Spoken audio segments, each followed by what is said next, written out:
ஆதி தொலைக்காட்சி நேயர்கள் அனைவருக்கும் அன்பான வணக்கம். தூங்கா இரவுகளில் FIFA உலக கிண்ணம் 2026 மற்றும் ஒரு உற்சாகமான நிகழ்ச்சியில உங்களை எல்லாம் சந்திக்கிறதுல ரொம்ப சந்தோஷம். வேகமாய் பந்து, வின் தொடரும் கோல் சத்தம், ரசிகர்களின் துடிப்பு, ஒரே ஒரு கோப்பை, ஜூனும் வந்தது, ஃபீஃபாவும் வந்தது. என் இனிய தமிழ் மக்களே, அன்பான வணக்கங்கள். எத்தனை வருட தவம் இன்று எம் கண்முன்னே நனவாகின்றது என்பதை காணும் போது அளவற்ற மகிழ்ச்சி ஏற்படுகின்றது. உலகிலே இதுவரை காணாத மிகப்பெரிய உலகக்கிண்ண போட்டிகள் ஆரம்பமாகின்றன. 48 அணிகள் இதிலே பங்கேற்பது இதுதான் முதல் தடவை. அந்த வகையிலே 48 அணிகள் என்றவுடன் அது போன்று ஒரு வீரர்கள் பட்டாளம் இருக்கும் அல்லவா? 1248 வீரர்கள் இந்த உலகக்கிண்ண போட்டிகளிலே பங்கேற்கிறார்கள். நாம் ஃபுட்பால் என்றவுடன் உலகத்திலே அறியப்பட்ட பெயர்களான ரொனால்டோ, மெஸ்ஸி, நெய்மார், எம்பாப்பே போன்ற பெயர்கள் தான் ஞாபகத்திற்கு வரும். ஆனால் இந்த உலகக்கிண்ண போட்டிகளோ புதிய வீரர்களுக்கு அவருடைய ஆற்றல்களை வெளிப்படுத்துவதற்கு ஒரு களம் அமைத்து கொடுக்கிறது. இது கடந்த போட்டிகளிலும் நாங்கள் கண்டு இருக்கின்றோம். 1986 எப்படி மெரடோனா உலகத்திற்கு கிடைத்தாரோ அது போன்று பல வீரர்கள் நமக்கு அறிமுகமாக இருக்கிறார்கள். 2014 ஜேம்ஸ் ரொட்ரிகஸ் என்ற வீரர் உலகத்திற்கு அவருடைய ஆற்றலை வெளிப்படுத்தியதன் மூலமாக வெளியே வந்திருந்தார். இப்படி ஒவ்வொரு போட்டிகளிலுமே புதிய வீரர்கள் தம்முடைய ஆற்றலை பறைசாற்றி உலகத்திலே முத்திரை பதித்திருக்கிறார்கள். அந்த வகையிலே இன்றைய தினம் கூட நம்ம அறியாத பல வீரர்களை இன்று உங்களுக்கு நாங்கள் அறியப்படுத்த போகின்றோம். அந்த வகையிலே உங்களோடு இணைந்திருப்பதிலே மிக்க மகிழ்ச்சி. தூங்கா இரவுகளில் நான் உங்கள் அனுஜியா சுஜீவன். நான் உங்கள் கௌசல்யா சந்திரமௌலி. நான் உங்கள் அருண் ஆரோக்கியநாதன். உலகக்கிண்ணம் என்று வந்துவிட்டாலே அதிலே வீரர்கள் தான் நட்சத்திரங்கள். அந்த வகையிலே இம்முறை கூட வீரர்களை தேடித்தான் உலக ரசிகர்களும் இருப்பார்கள். நாங்கள் உலக வரலாற்றிலே இதுவரை கண்ட மிகச்சிறந்த 10 வீரர்களை பற்றி பார்க்க போகின்றோம். இப்போது இருக்கின்ற வீரர்களிலே அவர்களும் 2 பேர் இருக்கிறார்கள், ரொனால்டோ, மெஸ்ஸி. இவர்களை தாண்டியதாக யார் யார் இதிலே இருக்கிறார்கள்? அந்த வகையிலே முதலாவதாக தவிர்க்க முடியாத பெயர்தான் பேலே. 3 உலக கிண்ணங்களை பிரேசில் வெற்றி கொள்வதில் முக்கிய பங்காற்றிய வீரர் பேலே. 17 வயதிலே அறிமுகமானவர். அவருடைய வரலாற்றிலே மிகச்சிறந்த வீரர்கள் 2 அவருடைய பெயர் இருக்கின்றது. மற்றையவர் தான் மெரடோனா. மெரடோனாவை அறியாதவர்கள் இல்லை. எப்படி இந்த உலகத்திலே மைக்கேல் ஜாக்சன், ப்ரூஸ்லியை இந்த சோஷியல் மீடியாவிற்கு முதலே பலரும் அறிந்திருந்தார்களோ அந்த வகையிலே மெரடோனா என்ற பெயர் கால்பந்தாட்டு தெரியாதவர்களுக்கு கூட பரிச்சயமான பெயர். அவர் 1986 அந்த காண்பித்த அந்த விளையாட்டை பல அவரோடு விளையாடிய சமகால வீரர்கள் எல்லாம் புகழ்ந்து கொண்டிருக்கிறார்கள். ஏனென்றால் அண்மையிலே நான் ஒரு நேர்காணலை கண்டேன். அதிலே ஜெர்மனியின் முன்னாள் வீரர் ஜூஜன் ஹிலிங்ஸ்மன் கூறுகின்றார், மெரடோனா பிராக்டிஸ் பண்ணும் போது அதனை பார்ப்பதற்கு 70,000 பேர் வந்து விட்டார்கள். அதற்கு பிறகு யாருமே அந்த பிராக்டிஸோட நாங்கள் தோற்றுவிட்டோம். அந்த அளவுக்கு அவருடைய தாக்கம் இருந்தது. உலகின் தலை சிறந்த வீரர்கள் என்று வருகின்ற போது ஆல்ஃபிரடோ டி ஸ்டெஃபானோவினுடைய பெயரை மறக்க முடியாது. ஆர்ஜென்டினாவினுடைய ஒரு வீரராக இருந்தவர். உலகத்திலே எப்போது மிகச்சிறந்த வீரர்களுடைய பெயர்கள் வருகின்ற போது கூட அவரை பலரும் குறிப்பிடுகிறார்கள், ஆல்ஃபிரட் டி ஸ்டெஃபானோ. அடுத்ததாக ஜோஹான் க்ரூஃப், நெதர்லாந்தின் வீரர். உலகத்திற்கு டோட்டல் ஃபுட்பால் என்ற கன்செப்டை அறிமுகப்படுத்திய பிதாமகர் தான் ஜோஹான் க்ரூஃப். அவரையும் பலரும் புகழ்ந்து தள்ளுகிறார்கள். இதனை தாண்டி நாங்கள் கண்ட ஒரு வீரர் தான் ஜினெடின் ஜிடான். ஒரு மிகச்சிறந்த மிட்ஃபீல்டர். அவர் பந்தை கையாளும் விதம் ஒரு அலாதியானது. 1998 பிரான்ஸ் இறுதிப் போட்டியிலே வெல்வதற்கு முக்கிய காரணமாக இருந்தவர். 2006 இறுதிப் போட்டி வரை பிரான்ஸை எடுத்து சென்றவர் ஜிடான். அவருடைய பங்கு மிகச்சிறந்த பங்காக அமைந்திருந்தது. அடுத்து என்னுடைய வீரர் என்றால் ரொனால்டோ நசாரியோ. கிறிஸ்டியானோ ரொனால்டோவும் இருக்கின்றார் இந்த 10 வீரர்கள் வரிசையிலே. ஆனால் ரொனால்டோ நசாரியோ தான் நாங்கள் கண்ட முதலாவது ரொனால்டோ. அவர் 1998 மிகச்சிறந்த பங்களிப்பை வழங்கி பிரேசிலை இறுதிப் போட்டி வரை எடுத்து சென்றிருந்தார். பின்னர் 2002 அந்த அணியை சாம்பியன் பட்டத்திற்கு வழிநடத்தியவர் தான் ரொனால்டோ நசாரியோ. இதனை தாண்டி யார் யார் இந்த மிகச்சிறந்த வீரர்கள் பட்டியலிலே இருக்கிறார்கள் என்று சொன்னால், கரின்சா என்ற பிரேசில் வீரர் இருக்கின்றார். இவரை தாண்டியதாக ஜோஹான் பெக்கன் பேக்கர் என்ற ஜெர்மன் வீரர் இருக்கின்றார். இப்படி பவுலோ மல்டினி இத்தாலியினுடைய தலை சிறந்த ஒரு பின்கள வீரர், அதாவது தடுத்தாடுகின்ற டிஃபெண்டர், அவர் கூட அதில் இருக்கின்றார். இப்படி நம்முடைய பல வீரர்கள் ஞாபகத்து வருகிறார்கள். நம்முடைய நிகழ்காலத்திலே கண்ட வீரர்களிலே ரொனால்டினியோ, ரொமாரியோ, இப்படி பல வீரர்களும் இருக்கிறார்கள். ஆனால் மிகச்சிறந்த 10 வீரர்கள் போது நான் சொன்ன அந்த 10 வீரர்களும் இருக்கிறார்கள். இன்னும் இந்த உலகக்கிண்ண போட்டிகள் இன்னும் சிறந்த வீரர்களை அறிமுகப்படுத்த போகின்றது. இவர்களும் வரலாற்றிலே இடம் பெறுவார்களா? பொறுத்திருந்து பார்ப்போம். மக்களே, போன வாரம் நாங்கள் உங்களுக்கு அழகாக இந்த FIFA 2026 48 நாடுகள் கண்டங்கள் வாரியாக உங்களுக்கு கொடுத்துருந்தோம். அதே மாதிரி இன்னைக்கு நிகழ்ச்சியில் நாங்கள் எதை பற்றி பேச போகிறோம்னா, ஒவ்வொரு நாட்டோட நட்சத்திர வீரர்கள், அந்த நட்சத்திர வீரர்களை உருவாக்கக்கூடிய பயிற்சியாளர்கள், அதில் அவங்களோட சிறப்பம்சங்கள், அனுபவங்களை பற்றி நாங்கள் இன்னைக்கு உங்களோட பேசலாம் அப்படின்னு இருக்கோம். அதில் உங்களுக்கு நிறைய நாலேஜ் அண்ட் உங்களுக்கு அனுபவங்கள் எல்லாமே கிடைக்கக்கூடியதாக இருக்கும். அந்த வகையில் நான் முதல்ல நம்மள நாட்டோடையே நான் ஸ்டார்ட் பண்ண போகிறேன். நாங்கள் முதல்ல கனடா அணியோட நட்சத்திர வீரர் வரிசையில் அந்த அணியின் தலைவரை பற்றி பார்க்க போகிறோம். அவர் அல்ஃபோன்சோ டேவிஸ் அப்படிங்கிறவர். கனடா அணியின் நட்சத்திர வீரர், மிக வேகமான ஓட்டம், இடது பக்க பாதுகாப்பு மற்றும் தாக்குதலில் திறமையுள்ளவர். அதே மாதிரி ஜொனாதன் டேவிட், சிறந்த கோல் அடிப்பவர், ஃபினிஷர். கனடாஸ் அணியின் சிறந்த கோல்கள் அடித்த வீரர்களில் இவரும் ஒரு முக்கிய இடம் பெறுவார். இப்போ நம்ம பார்க்க போற கண்ட்ரி மெக்சிகோ. 3வது முறையா வேர்ல்ட் கப்பை விளையாடுறாங்க. அப்போ மெக்சிகோல கோச் யாரு அப்படின்னு பார்த்தோம்னா ஹாவியர் ஆர்கிவே அப்படிங்கிறவர் தான் கோச். இவர் முன்னால FIFA கேப்டனா நேஷனல் டீம் வரலும் விளையாடி இருக்காரு. இப்போ கோச்சாவே இருக்காரு. அதே மாதிரி கேப்டன் பேரு எட்சன் ஆல்வாரஸ். இவர் கேப்டன் மட்டும் இல்லை, மிட்ஃபீல்ட் லீடர் அப்படின்னு சொல்லப்படுது. அதே மாதிரி FIFAவோட லெஜெண்ட்ஸ் அப்படின்னு பார்த்தோம்னா ஷான்சஸ் இருக்காரு, ரஃபேல் மார்க்கேஸ். இவர் பார்சிலோனாவோட விளையாண்ட மேட்ச்ல டிஃபெண்டராகவும் இருந்திருக்காரு. அதே மாதிரி ஹாவியர் ஹெர்னாண்டஸ், இவர் தான் லீடிங் கோல் ஸ்கோரர். இப்போ விளையாட போற கரண்ட் ஸ்டார் பிளேயர்ஸ்ல சாண்டியாகோ, எட்சன் ஆல்வாரஸ் நான் சொன்ன மாதிரி கேப்டன், அதே மாதிரி ரால்ஃப்னு ஒரு கோல் ஸ்கோரர், இப்படி நிறைய பட்டாளத்தோட மெக்சிகோ ரெடியாகி இறங்கியிருக்கு. போட்டிகளை பிரதானமாக நடத்துகின்ற அமெரிக்காவை நீண்ட தூரத்திற்கு கொண்டு செல்லக்கூடியவர் என்று கருதப்படுகின்ற அந்த அணியின் பயிற்சியாளர் தான் மொரிசியோ பொச்செட்டினோ. இவரை பற்றி நாங்கள் கூறுவதென்றால், உலகத்திலே பிரபல்யமான கழகங்களான பாரிஸ் செயின்ட் ஜெர்மன், டாட்டன்ஹாம், இந்த கழகங்களை சாம்பியன் பட்டத்திற்கு வழி நடத்திய ஒரு பயிற்சியாளர் தான். அந்த வகையிலே அவர் அமெரிக்க அணியை கூட நீண்ட தூரத்துக்கு வழி நடத்தக்கூடியவர் என்று கருதப்படுகின்றது. அடுத்ததாக அவருடைய அணி தலைவர், அவர் கடந்த உலகக்கிண்ண போட்டியிலும் கூட பேசப்பட்டவர், கிறிஸ்டியன் புலிசிக். அவரை கேப்டன் அமெரிக்கா என்று கூறுவார்கள். ஏசி மிலானுக்காக விளையாடுகின்ற வீரர். அந்த வகையிலே அவருடைய ஆற்றல்கள் அமெரிக்கா நீண்ட தூரம் பயணிப்பதிலே முக்கிய தாக்கம் செலுத்தும் என்று கருதப்படுகின்றது. இதனை தவிர பல வீரர்கள், டொனோவன், லேண்டன் போன்ற வீரர்கள் இருக்கிறார்கள். இன்னும் சில அறியாத வீரர்களும் இருக்கிறார்கள். நானும் அந்த பெயர்களை உங்களுக்கு அறிய தருகின்றேன்.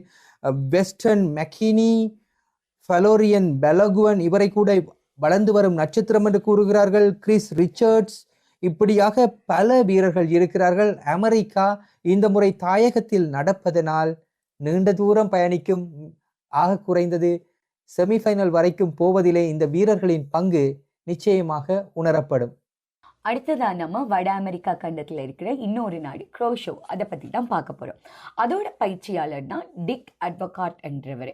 உலக அளவில் அனுபவம் வாய்ந்த டாச் பயிற்சியாளர் தான் இவர் முதல் முறையாக குரோஷோவை அதன் உலக கோப்பைக்கு வழிநடத்தி சென்றவருங்கிற பெருமை இவரை தான் போய் சேரும். அடுத்து பார்த்தோம்னா கேப்டன், இந்த அணியோட கேப்டன் லியண்ட்ரோ பக்கூனா அப்படிங்கிறவர் தான். அணியின் தலைவராக சிறந்த பாசிங் திறன் மற்றும் அனுபவம் மிக்க ஒரு சிறந்த வீரராக திகழ்கிறாரு. இதோட இன்னொரு கீ பிளேயர்ஸ் யாருன்னு நம்ம பார்த்தோம்னா ஜுனின்ஹோ பக்கூனா அப்படிங்கிறவர். வேகமான தாக்குதலும் மிட்ஃபீல்டரில் விளையாடக்கூடியமான ஒரு நபர். நீண்ட தூர ஷாட்களில் திறமை வகித்தவர். உலக கோப்பை தகுதி சுற்றில் முக்கிய கோல்களை அடித்த பெருமை இவருக்கு போய் சேரும். அடுத்து நம்ம பார்க்க போறது பெனாமா அப்படிங்கிற ஒரு டீமை பத்தி. இவங்க வேர்ல்ட் கப்புக்காக 2வது முறையா விளையாடுறாங்க. அதே மாதிரி இதுல நிறைய யங் டேலண்ட்ஸும் பிளேயர்ஸ் வந்து எக்ஸ்பீரியன்ஸ்டாகவும் பேலன்ஸ்டான ஸ்குவாடாகவும் இருக்காங்கன்னு சொல்லப்படுது.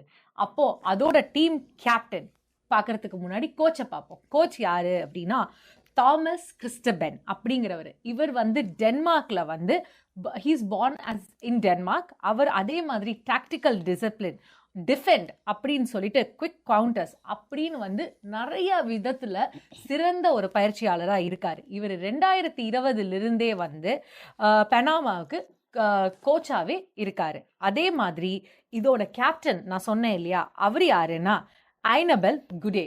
இவர் வந்து எக்ஸ்பீரியன்ஸ்டான கேப்டன் மட்டும் கிடையாது, இவரோட மிட் ஃபீல்ட் ஸ்டெபிலிட்டி சூப்பராக இருக்கும். அதே மாதிரி ஆல்டோ பெர்டோ அப்படின்னு சொல்றவர் தான் இன்னொரு பால் கவுண்டர் அண்ட் கிரியேட்டிவிட்டி ஸ்டெபிலைசர் அப்படின்னு சொல்லப்படுது பெனாமா டீமுக்கு. பெனாமா டீமு அப்படின்னு சொல்லும் போதே டிஃபெண்டுக்கு ஒரு பிளேயர் இருப்பார் இல்லையா, அது யாரு அப்படின்னா ஃபிடோல் எஸ்கபார். இவரோட இவரோட டிஃபென்ஸும் அந்த லைன் பிளேயும் வந்து சூப்பராக இருக்கும்னு சொல்லியிருக்கு. அதே மாதிரி ரொம்ப ஃபேமஸான ஸ்டார் அப்படின்னு பார்த்தோம்னா இசபெல் டியாஸ். இவரோட கோல் ஸ்கேரிங் கெப்பாசிட்டி ரொம்ப அதிகம். உள்நாட்டு கலவரம் குழப்பங்களுக்காக அறியப்பட்ட கெய்டியை மீண்டுமாக உலக தளத்திற்கு கொண்டு வருகின்றதற்காக கெய்டி அணியை பற்றித்தான் நாங்கள் இங்கே பார்க்க போகின்றோம். கெய்டி அணியை பொறுத்தவரையிலே 52 ஆண்டுகளுக்கு பின்னர் உலக கிண்ணத்திலே பங்கேற்கின்றது. அதிலே குறிப்பாக அதில் இடம்பெற்றிருக்கின்ற வீரர்களிலே அநேகமானவர்கள் புலம்பெயர்ந்த கெய்டி வீரர்களாக இருக்கிறார்கள். அதிலே அவருடைய கோச்சை பார்த்தீர்கள் என்றால் செபஸ்டியன் மிக்கேன் என்கின்ற அந்த கோச் கெய்டியிலே கால் பதிக்கவில்லை என்ற ஒரு தகவலை அறிந்தபோது அந்த அளவுக்கு உள்நாட்டிலே குழப்ப நிலைகள் இருக்கின்ற ஒரு நாட்டிற்கு நம்பிக்கையை கொடுப்பதற்காக இந்த வீரர்கள் முயற்சித்து கொண்டிருக்கிறார்கள். அதிலே அவருடைய கேப்டனை பார்த்தோம் என்று சொன்னால் ஜானி பிளசிடே என்பதுதான் அவருடைய கேப்டன். 38 வயதுடைய ஒரு கோல் கீப்பராக இருக்கிறார். நான் அறிந்தவரையிலே ஒரு அணியிலே ஒரு கோ கேப்டன் இருக்கின்ற ஒரு டீம் என்று சொன்னால் அது கெய்டியாகத்தான் இருக்க வேண்டும். அதிலே கோ கேப்டனாக ரிகார்டோ ஆடே என்கின்ற 36 வயதுடைய டிஃபெண்டர் இருக்கின்றார். இவர்களை தவிர சில வீரர்களை பார்ப்போம் என்று சொன்னால் டுகென்ஸ் நேசன் என்றவர் ஆல் டைம் கோல் ஸ்கோரராக இருக்கிறார். 44 கோல்களோடு. அவரை தவிர மில்ச்சி டொர்மோனே மற்றும் ஃபாஃபா பிகால்டே ஆகியவர்கள் இதிலே இடம்பெற்றிருக்கிறார்கள். அந்த வகையிலே கெய்டிக்கு இது ஒரு நம்பிக்கைக்கான உலக கிண்ணமாக, அந்த வீரர்களுக்கு ஒரு எதிர்காலத்தை கொடுக்கின்ற உலக கிண்ணமாக இது மாறுமா? பொறுத்திருந்து பார்க்கலாம். இப்போ வட அமெரிக்காவை பார்த்தோம். வட அமெரிக்காவை பார்த்தா தென் அமெரிக்காவை பத்தி பார்க்கணும் இல்லையா. தென் அமெரிக்கால இப்ப நம்ம பார்க்க போறது மிக பெரிய ஜாம்பவான் நாடு.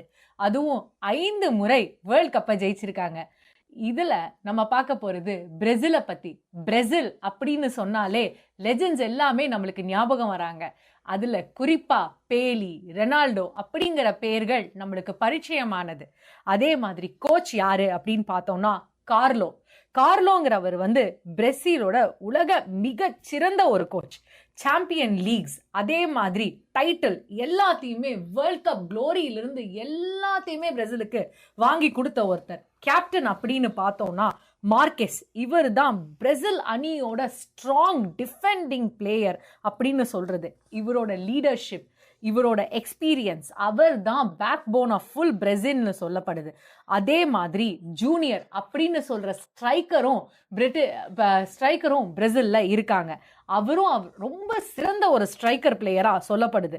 அருண், பிரேசிலை பத்தி உங்க அபிப்பிராயம் என்ன? பிரேசில் என்ற உடனே அனைவருடைய ஃபேவரைட் தான் பிரேசில். ஏனென்றால் உலகத்திலே அர்ஜென்டினா, பிரேசில் என்றால் அனைவருக்குமே அவர்கள் வீட்டில் இருக்கிற மாதிரி தான் அவங்களோட ரசிகர்கள். அந்த வகையில் பிரேசில் ஏன் பலருக்குமே ஞாபகத்தில் இருக்கண்டா, அவங்களோட வீரர்கள் வந்து ஒற்றை பெயர்களைத்தான் பேராக வச்சிருப்பாங்க. நீங்கள் கூறினது போல பேலே, கெரிஞ்சா, ரொனால்டினோ, பெபெட்டோ, ரொமாரியோ, காக்கா, டுங்கா, இப்படி பெயர்களை பார்த்தோடே எங்களுக்கு இந்த பேரை பாடமாக்கணும்னு கூட ஆசை வந்துடும் இல்லையா? அந்த வகையில் நான் இப்போ உங்களுக்கு கூற போகிறேன் கொலம்பியாவை பற்றி. கொலம்பியா ஒரு ஃபேவரைட்டான ஒரு டீம். ஏனென்று சொன்னால் ஷக்கீரா என்ற பாடகி கொலம்பியாவை சேர்ந்தவங்க. அவங்க வந்து கொலம்பியாவில் இருக்கணும். அவங்க வேர்ல்ட் கப்பில் 2010 அந்த வக்கா வக்கா பாடல் பாடினதுல இருந்தே ஒவ்வொரு வேர்ல்ட் கப்லையும் ஏதோ ஒரு வகையில் இடம்பெற்றுட்டாங்க. இந்த முறை கூட டெய் டெய் என்ற பாடலை நான் பார்த்துருக்கேன். அந்த வகையில் சிறப்பான ஒரு பாடலாக அது அமைந்திருக்கு. அந்த வைபை கொடுக்குது. அத்தோட இந்த முறை கொலம்பியா டீமுக்கு லீட் பண்ணுறது வந்து ஜேம்ஸ் ரொட்ரிகஸ். 2014ஆம் ஆண்டு கோல்டன் போல எடுத்த வீரர், மிகச்சிறந்த ஒரு வீரராக இருக்கிறார் ஜேம்ஸ் ரொட்ரிகஸ். அதே மாரி லூயி டயஸ் மிகச்சிறந்த ஃபார்மில் இருக்கின்ற ஒரு ஸ்ட்ரைக்கராக இருக்கிறார். இந்த ஜேம்ஸ் ரொட்ரிகஸும் லூயி டயஸும் இணைந்து கொலம்பியாவோட கோப்பா அமெரிக்காவில் வந்து 60 விதமான கோல்களை பெற்றிருந்தாங்க. அதில் கோப்பா அமெரிக்கா 2024 ஃபைனலுக்கு போகிறதுல இவங்க 2 பேரும் முக்கிய பங்காற்றியிருந்தாங்க. இவங்களை தாண்டி சில வீரர்களோட பார்த்தோம் என்று சொன்னால் எட்வின் கார்டோனா, ரஃபேல் சாண்டோஸ் போன்றவர்கள் இருக்கிறார்கள். இவங்களோட கோச் வந்து நெஸ்டர் லொரென்சோவாக இருக்கிறார். அந்த வகையில் இந்த முறை பலத்த எதிர்பார்ப்புகளோட கொலம்பியா வாரத்துக்கு காரணம் இந்த வீரர்களும் கோச்சுமா இருக்கிறாங்க. அருண், காக்காவை நினைவுபடுத்தினதுக்கு ரொம்ப நன்றி. ஏன்னா அவருக்கு எனக்கு ரொம்ப பிடிச்சமான ஒரு பிளேயர். அண்ட் நீங்கள் எத்தனை எபிசோட்லையும் ஷக்கீராவை பற்றி பேசாத எபிசோடே இருக்க முடியாதுன்னு நான் நினைக்கிறேன். ஸோ அடுத்தபடியாக நம்ம பார்க்க போகிறது நடப்பு சாம்பியனான எல்லா போட்டியிலையுமே வெற்றிக்கான வேட்டையை பதிவு செய்யக்கூடிய அர்ஜென்டினாவை பற்றி தான் பேச போகிறோம். இவங்களுடைய ஒரே இலக்கு இந்த வாட்டியும் அவங்கள கப்பை தக்க வச்சு கொள்றதா தான் இருக்கும். இவங்களோட பயிற்சியாளர் யாருன்னு பார்த்தீங்கன்னா லயனல் ஸ்கலோனி அப்படிங்கிறவர். 2018 அர்ஜென்டினா டீமுக்கு பயிற்சியாளராக இருக்காரு. இளம் வீரர்களையும் அனுபவமிக்க வீரர்களையும் சமமாக இணைக்கக்கூடியவர் இவர். 2021 மற்றும் 2024 கோப்பா அமெரிக்கன் சாம்பியன்ஸ் லீக்குக்கெல்லாம் வின் பண்ணி கொடுத்த ஒரு மிகச்சிறந்த பயிற்சியாளர். அண்ட் அடுத்தது நாங்கள் பார்க்க போகிறது இந்த டீமோட கீ பிளேயர். இவருக்கு அறிமுகமே தேவையில்லை, லயனல் மெஸ்ஸி. ஆமாம், அவர் தான் இந்த டீமோட கேப்டன். துல்லியமான பாஸ் மற்றும் ஃப்ரீ கிக் அடிக்கிறவரில் மிகச்சிறந்த ஆட்டக்காரர், உலகின் மிகச்சிறந்த ட்ரிப்ளிக்கில் ஒருத்தர். இவரோட லாஸ்ட் மேட்சா இது அமைய போகுது. பார்ப்போம் இவர் இந்த மேட்சஸ்ல என்னெல்லாம் சாதிக்க போறாரு அப்படிங்கிறத. அதே மாதிரி எமிலியானோ மார்டினஸ் அப்படிங்கிறவர் உலகத்தரமான கோல் கீப்பர். இவர் 2022 உலக கிண்ண கோப்பையிட வெற்றிக்கு முக்கிய வழிகாட்டியா விளங்கின வீரர் இவர். ரொம்ப அழகா சொன்னீங்க அனுஜா. எனக்கு ரொம்ப பிடிச்ச பிளேயர் மெஸ்ஸி. ஆனா இது அவரோட கடைசி மேட்ச்ன்னு சொல்லும் போது கொஞ்சம் லைட்டா வலிக்குது. அடுத்தபடியாக பராகுவே வீரரை பத்தி பார்ப்போம். இவங்க டீம் வந்து டிசிப்ளின், ஸ்ட்ரென்த், டிஃபென்ஸ் அப்படிங்கிற ஒரு ஸ்பிரிட்டான ஒரு அணி இந்த வருஷம் ஃபீஃபால இருக்காங்க. இவரோட கோச் பார்த்தோம்னா கெஸ்டோஃப் ஆல்ஃப்ரோ அப்படிங்கிறவர் தான் ரொம்ப அனுபவம் வாய்ந்த சவுத் அமெரிக்கன் ஃபுட்பால் கோச் அப்படின்னு சொல்லப்படுது. இவரோட தலைமையில தான் இந்த தடவை பராகுவே விளையாடுது. கேப்டன் பார்த்தோம் அப்படின்னா கெஸ்டோ கோமஸ். இவர் வந்து பவர்ஃபுல் சென்டர் அண்ட் பேக் விளையாடுறவர். இவரோட டிஃபென்ஸ் ஸ்ட்ரென்த்துக்கு பேர் போனவர். அதே மாதிரி கீ ஸ்ட்ரைக்கர் அப்படின்னு பார்த்தோம்னா ஜூலியான் என்சோ அப்படிங்கிறவர். இவர் கோல் ஸ்கேலிங்கும் மூலம் அந்த அணியை அட்டாக் பண்ணி அதுக்கு வந்து ஒரு த்ரெட் அப்படின்னு சொல்லக்கூடிய ஒரு கோல் அட்டாக்கிங் கெப்பாசிட்டி உள்ளவர். அதே மாதிரி இந்த டீம்ல லெஜெண்ட்ஸ் பார்த்தோம்னா ரோவ் சாண்டா க்ரூஸ் அப்படின்னு சொல்லிட்டு ஆல் டைம் ஸ்ட்ரைக்கரா இருக்காரு. அதே மாதிரி சால்வடோர் கேம்பாஸ், இவர் மிக சரிந்த ஃபார்வர்ட் பிளேயராகவும் பராகுவேக்கு இருந்திருக்காரு. பராகுவேல இவ்வளவு பிளேயர் இருக்காங்களா? எனக்கே பராகுவேல இவ்வளவு பேர் இருக்கு எனக்கு தெரியாது மேல. அந்த வகையில நாங்க இப்போது உருகுவேயை பற்றி பார்க்கிறோம். ஏண்டா உருகுவே என்று வந்த உடனே இந்த உலக கிண்ணத்துல 2 தரம் உலக கிண்ணத்தை வென்ற அணி 3வது உலக கிண்ணத்தை நோக்கிய பயணத்துல அவங்க எப்படி இருக்கிறாங்கன்னா, முதல்ல அவங்களோட கோச்சை பார்த்தோம்டா மார்செலோ பியெஸ்லான்ற ஒரு அர்ஜென்டினா பழைய பிளேயர் தான் அவங்களோட கோச்சாக இருக்கிறார். அவர் வந்து உண்மையில மேட் மேன் என்று ஒரு காலத்தில் அறியப்பட்டவர். அந்த அளவுக்கு அவர் ஒரு இதில் இறங்கிட்டார் என்று சொன்னால் அவர் முழுமையாக வீரரிடம் ஆற்றலை வாங்காமல் விட மாட்டார். அந்த வகையில் அவங்களோட டீம் பிளேயர்ஸை பார்த்தோம்னா ஃபெட்ரிகோ வல்வெர்டே என்பவர் தான் கேப்டனாக இருக்க. 27 வயசு. அவர் ஒரு ரியல் மட்ரிட்டில் விளையாடுற ஒரு வீரர், எலைட் மிட்ஃபீல்டராக இருக்கிறார். அப்போ அவரை தாண்டி நாங்கள் சில பேர்களை பார்த்தோம்னு சொன்னால் டாவின் நூனஸ் லிவர்பூலுக்காக விளையாடுறவர், ஜோ மரியா கிமினஸ் இவர் வந்து அத்லெட்டிகோ மட்ரிட்டுக்காக விளையாடுகின்றவராக இருக்கிறார். அந்த வகையில் இந்த முறை பலத்த எதிர்பார்ப்புகளோடு வருகின்ற ஒரு டீமாக உருகுவே இருக்கிறது. 2018ஆம் ஆண்டில் தான் அவங்க 3ஆம் இடத்துக்கு வந்தாங்க. இந்த முறை அதை தாண்டி வாரத்துக்கு இந்த வீரர்களோட பங்களிப்பு எந்த அளவுக்கு இருக்க போகுது நாங்களும் பார்க்கலாம். ஆமா அருண், நீங்க சொன்ன மாதிரி இவ்வளோ பிளேயர்ஸ் இருக்காங்களா அப்படின்னு நினைக்கும் போது ரொம்ப ஒரு பிரமிப்பா தான் இருக்கும். மக்களாகிய உங்களுக்கும் பிரமிப்பா தான் இருக்கும். அடுத்ததான் நாங்க பார்க்க போறது ஈக்வடோரை பத்தி பார்க்க போறோம். இதோட பயிற்சியாளர் செபஸ்டியன் பெக்கா சேச்சே அப்படிங்கிறவர். இவர் 2026 ஈக்வடோர் அணியை உலகக்கோப்பை தகுதிக்கு வழிநடத்தி சென்ற ஒரு முக்கியமான பயிற்சியாளராக பார்க்கப்படுறாரு. அதே மாதிரி இந்த அணியோட கேப்டன் யாருன்னு பார்த்தீங்கன்னா எனர் வெலன்சியா அப்படிங்கிறவர். இவர் ஒரு ஸ்ட்ரைக்கர், அதிக கோல்கள் அடித்த வீரரா ஈக்வடோர்ல இருக்காரு. வேகமான ஓட்டம் மற்றும் சிறந்த பினிஷிங், பெரிய போட்டிகள்ல கோல் அடிக்கக்கூடிய திறன் இவர்கிட்ட இருக்கு. அதே மாதிரி மாய்சஸ் கைசைடோ அப்படிங்கிறவர் மிடில் ஃபீல்டரா விளையாடுறாரு. பந்தை கைப்பற்றும் திறன் மிகச் சிறப்பு, துல்லியமான பாசிங், ஈக்வடோர் அணியின் நட்சத்திர வீரரா இவர் திகழ்ந்துட்டு இருக்காரு. தென் அமெரிக்கா அப்படின்னு சொல்லும்போது மிகப்பெரிய ஜாம்பவான்கள், மிகப்பெரிய அணி, சிறந்த கோச்சஸ், சிறந்த ஸ்ட்ரைக்கர்ஸ், சிறந்த பிளேயர்ஸ் கொண்ட நிறைய விஷயங்கள் உள்ள சார்ந்த ஒரு டீம். இந்த வருஷமும் இவங்களுக்கு தான் கப்பான்னு பொறுத்திருந்து பார்ப்போம். உலகத்திலே அதிக சனத்தொகையை கொண்ட ஆசிய வலயத்திலே நாங்கள் முதலிலே பார்க்கின்ற அணிகளிலே ஜப்பான் அணி முக்கியமானது. தொடர்ச்சியாக கன்சிஸ்டண்டாக 20 ரேங்கிங்ல இருந்து கொண்டிருக்கின்ற ஒரு அணி தான் ஜப்பான் அணி. இந்த அணியிலே 15 வீரர்கள் ஐரோப்பிய கழகங்களிலே விளையாடி வருகிறார்கள். அந்த அளவிற்கு சிறந்த வீரர்களை கொண்ட ஒரு அணி தான் ஜப்பான் அணி. கடந்த 2 உலகக்கிண்ண போட்டிகள் உட்பட 4 உலக போட்டிகளிலே ரவுண்ட் ஆஃப் 16 எனப்படுகின்ற கடைசி 16 அணிகளில் ஒன்றாக தெரிவான அணி ஜப்பானிய அணி. இந்த அணிக்கு கோச்சாக இருப்பவர் 2018ஆம் ஆண்டு முதல் கோச் அதனை வழிநடத்தி கொண்டிருக்கின்றார். அவருடைய பெயர் என்னவென்றால் ஹஜிமே மொரியாசு.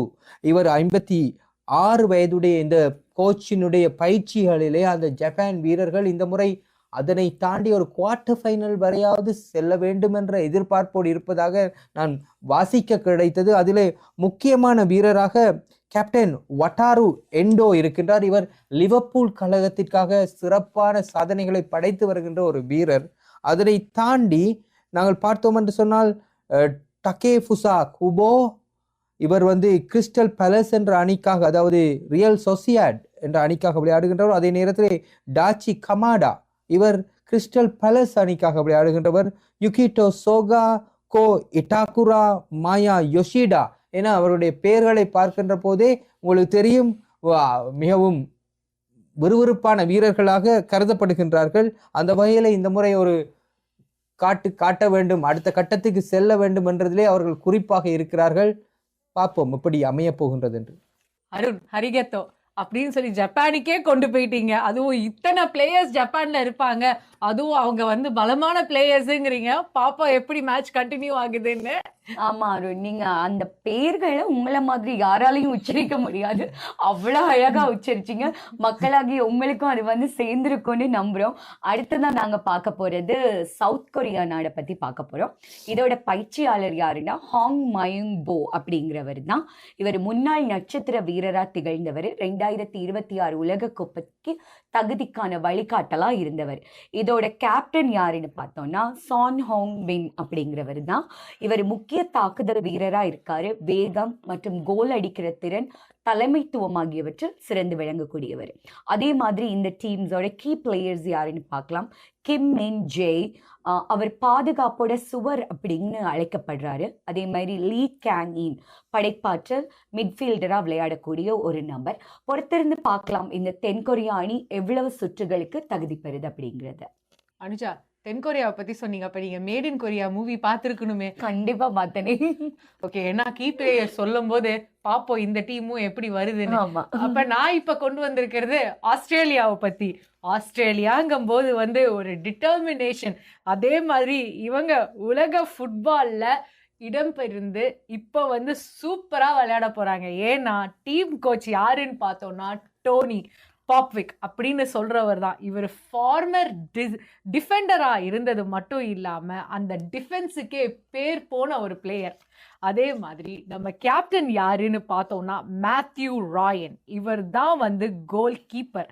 அந்த அணிக்கு அனுபவமும் லீடர்ஷிப்போட ஒரு வெற்றியை இந்த தடவை அது ஜெயிச்சு தருவாரான்னு பார்ப்போம். அதே மாதிரி கீ பிளேயர்ஸ் பார்த்தோம்னா கிசினி எங்கே அப்படின்னு சொல்லக்கூடிய ஒரு பிளேயர். இவரோட பிசிக்கல் ஸ்பீடும் ஸ்ட்ரென்த்தும் கோல் கீப்பிங் அபிலிட்டியும் வந்து ரொம்ப நல்லா இருக்கு அப்படின்னு சொல்லியிருந்தாங்க. அதே மாதிரி ஃபுட்பால் லெஜெண்ட்ஸ் ஆஸ்திரேலியாவில் பார்த்தோம்னா டிம் கேலி அப்படின்னு சொல்ற வேர்ல்டோட ஆல் டைம் வேர்ல்ட் கப்போட ஹீரோ மார்க் ஷ்வாட்ஸ்வர் அப்படின்னு சொல்ற லெஜெண்டரி கோல் கீப்பரும் ஆஸ்திரேலியாவில் இருக்காங்க.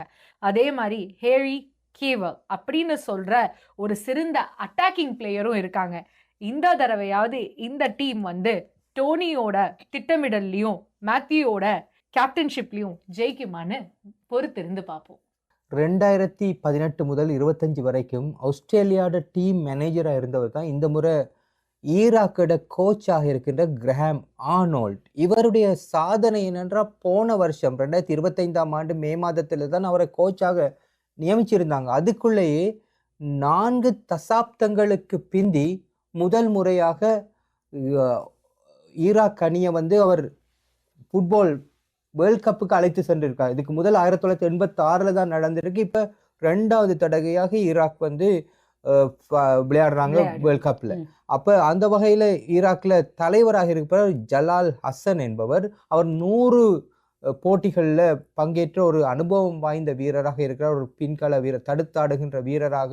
அவரை தவிர நாங்கள் சில வீரர்களை பார்ப்போம் என்றா இன்னும் சிலரை இதுல வந்து வைஸ் கேப்டன் ஆயிருக்கின்ற ஐமேன் ஹுசைன் என்ற ஒரு ஸ்ட்ரைக்கராக இருக்கிறார்.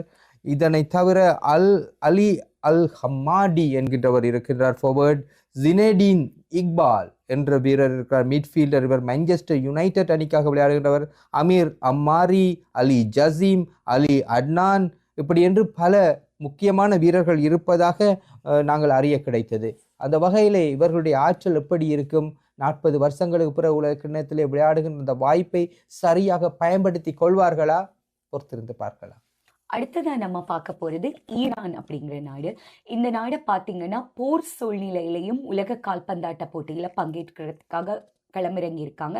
இவங்களுக்கு இது டபுள் சேலஞ்சா அமைய போகுது அப்படிங்கிறதுல எந்த விதமான சந்தேகமும் இல்லை. இந்த நாட்டோட கோச் யாருன்னு பார்த்தீங்கன்னா அமீர் கலோனியா அப்படிங்கிறவர். அனுபவம் வாய்ந்த ஒரு பயிற்சியாளர். ஒழுங்கான பாதுகாப்பு மற்றும் எதிர்த்தாக்குதல்ல பயிற்சி பெற்று விளங்குறாரு. அடுத்ததான் நம்ம இதோட கேப்டன் யார் அப்படிங்கிறத பார்க்க போறோம். அலிரிசியா ஜஹான் பகாஷ் அப்படிங்கிறவர் தான் அனுபவம் வாய்ந்த ஒரு கேப்டன். பந்து கட்டுப்பாடு மற்றும் தாக்குதல்ல திறன் பெற்று விளங்கக்கூடியவர். அதே மாதிரி மெய்டி டர்மி முக்கிய கோல் மேஷின் அப்படின்னு இவர் அழைக்கிறாங்க. அடுத்தது ஃபினிஷிங் பார்ட்லையும் ரொம்ப எக்ஸ்பர்ட்டா விளங்குறாரு. அடுத்தது சமன் கொடோஸ் அப்படிங்கிறவர் படைப்பாற்றல்லையும் மிட்ஃபீல்டராகவும் விளையாடிட்டு இருக்காரு. அடுத்து நம்ம பார்க்க போற நாடு சவுதி அரேபியா. 2002ல் அர்ஜென்டினாவையே வீழ்த்தின நாடு அப்படின்னு பேர் புகழும் சவுதி அரேபியாக்கே சேரும். இதோட கோச் யாருன்னு பார்த்தோம்னா ஹார்வி ரெனார்ட் அப்படின்னு சொல்ற ஒரு கோச். இவர் ஆப்பிரிக்கா மற்றும் ஏசியாவில் பல நாடுகளுக்கு அனுபவம் பெற்ற ஒரு கோச்சா இருந்திருக்காரு. இந்த முறையும் சவுதியை மீண்டும் வேர்ல்ட் கப்புக்காக வெல்லுமா அப்படின்னு இந்த கோச் தலைமையில பார்க்கலாம். அதே மாதிரி கேப்டனும் இவர் தான் புகழ்பெற்ற ஸ்ட்ரைக்கரும். அவர் யாருன்னா சலேம் அல் தசாரி அப்படின்னு சொல்லப்படுது. இவரோட லீடர்ஷிப்ல ஸ்பீட், அதே மாதிரி கோல் கீப்பிங் அபிலிட்டி அப்படிங்கிற ஒரு முக்கிய நட்சத்திர பிளேயராகவும் இவர் அணுகிறார். இவர் மட்டும் போன தடவை வந்து ஸ்ட்ரைக் பண்ண கோலும் அட்டாக்கும் தான் இந்த நிமிஷம் வரலுமே பேசப்படுற ஒன்று. அதே மாதிரி ஃபுட்பாலோட லெஜெண்ட் சவுதி அரேபியாலன்னு பார்த்தோம்னா சாமி அல் ஜபார் அப்படின்னு சொல்ற ஒரு ஆள், முகமது அல் தேவா அப்படின்னு, மஜித் அப்துல்லா, இவர் கிரேட்டஸ்ட் கோல் பிளேயர். அதே மாதிரி நஃபால் ஆ திவில் all time middle field player அப்படின்னு சொல்லி பேர் பெற்ற புகழ்பெற்ற பிளேயர் சவுதி அரேபியாவில் இருக்காங்க. இந்த வருஷம் கப் முடியுமா முடியாதான்னு பொறுத்திருந்து பார்ப்போம்.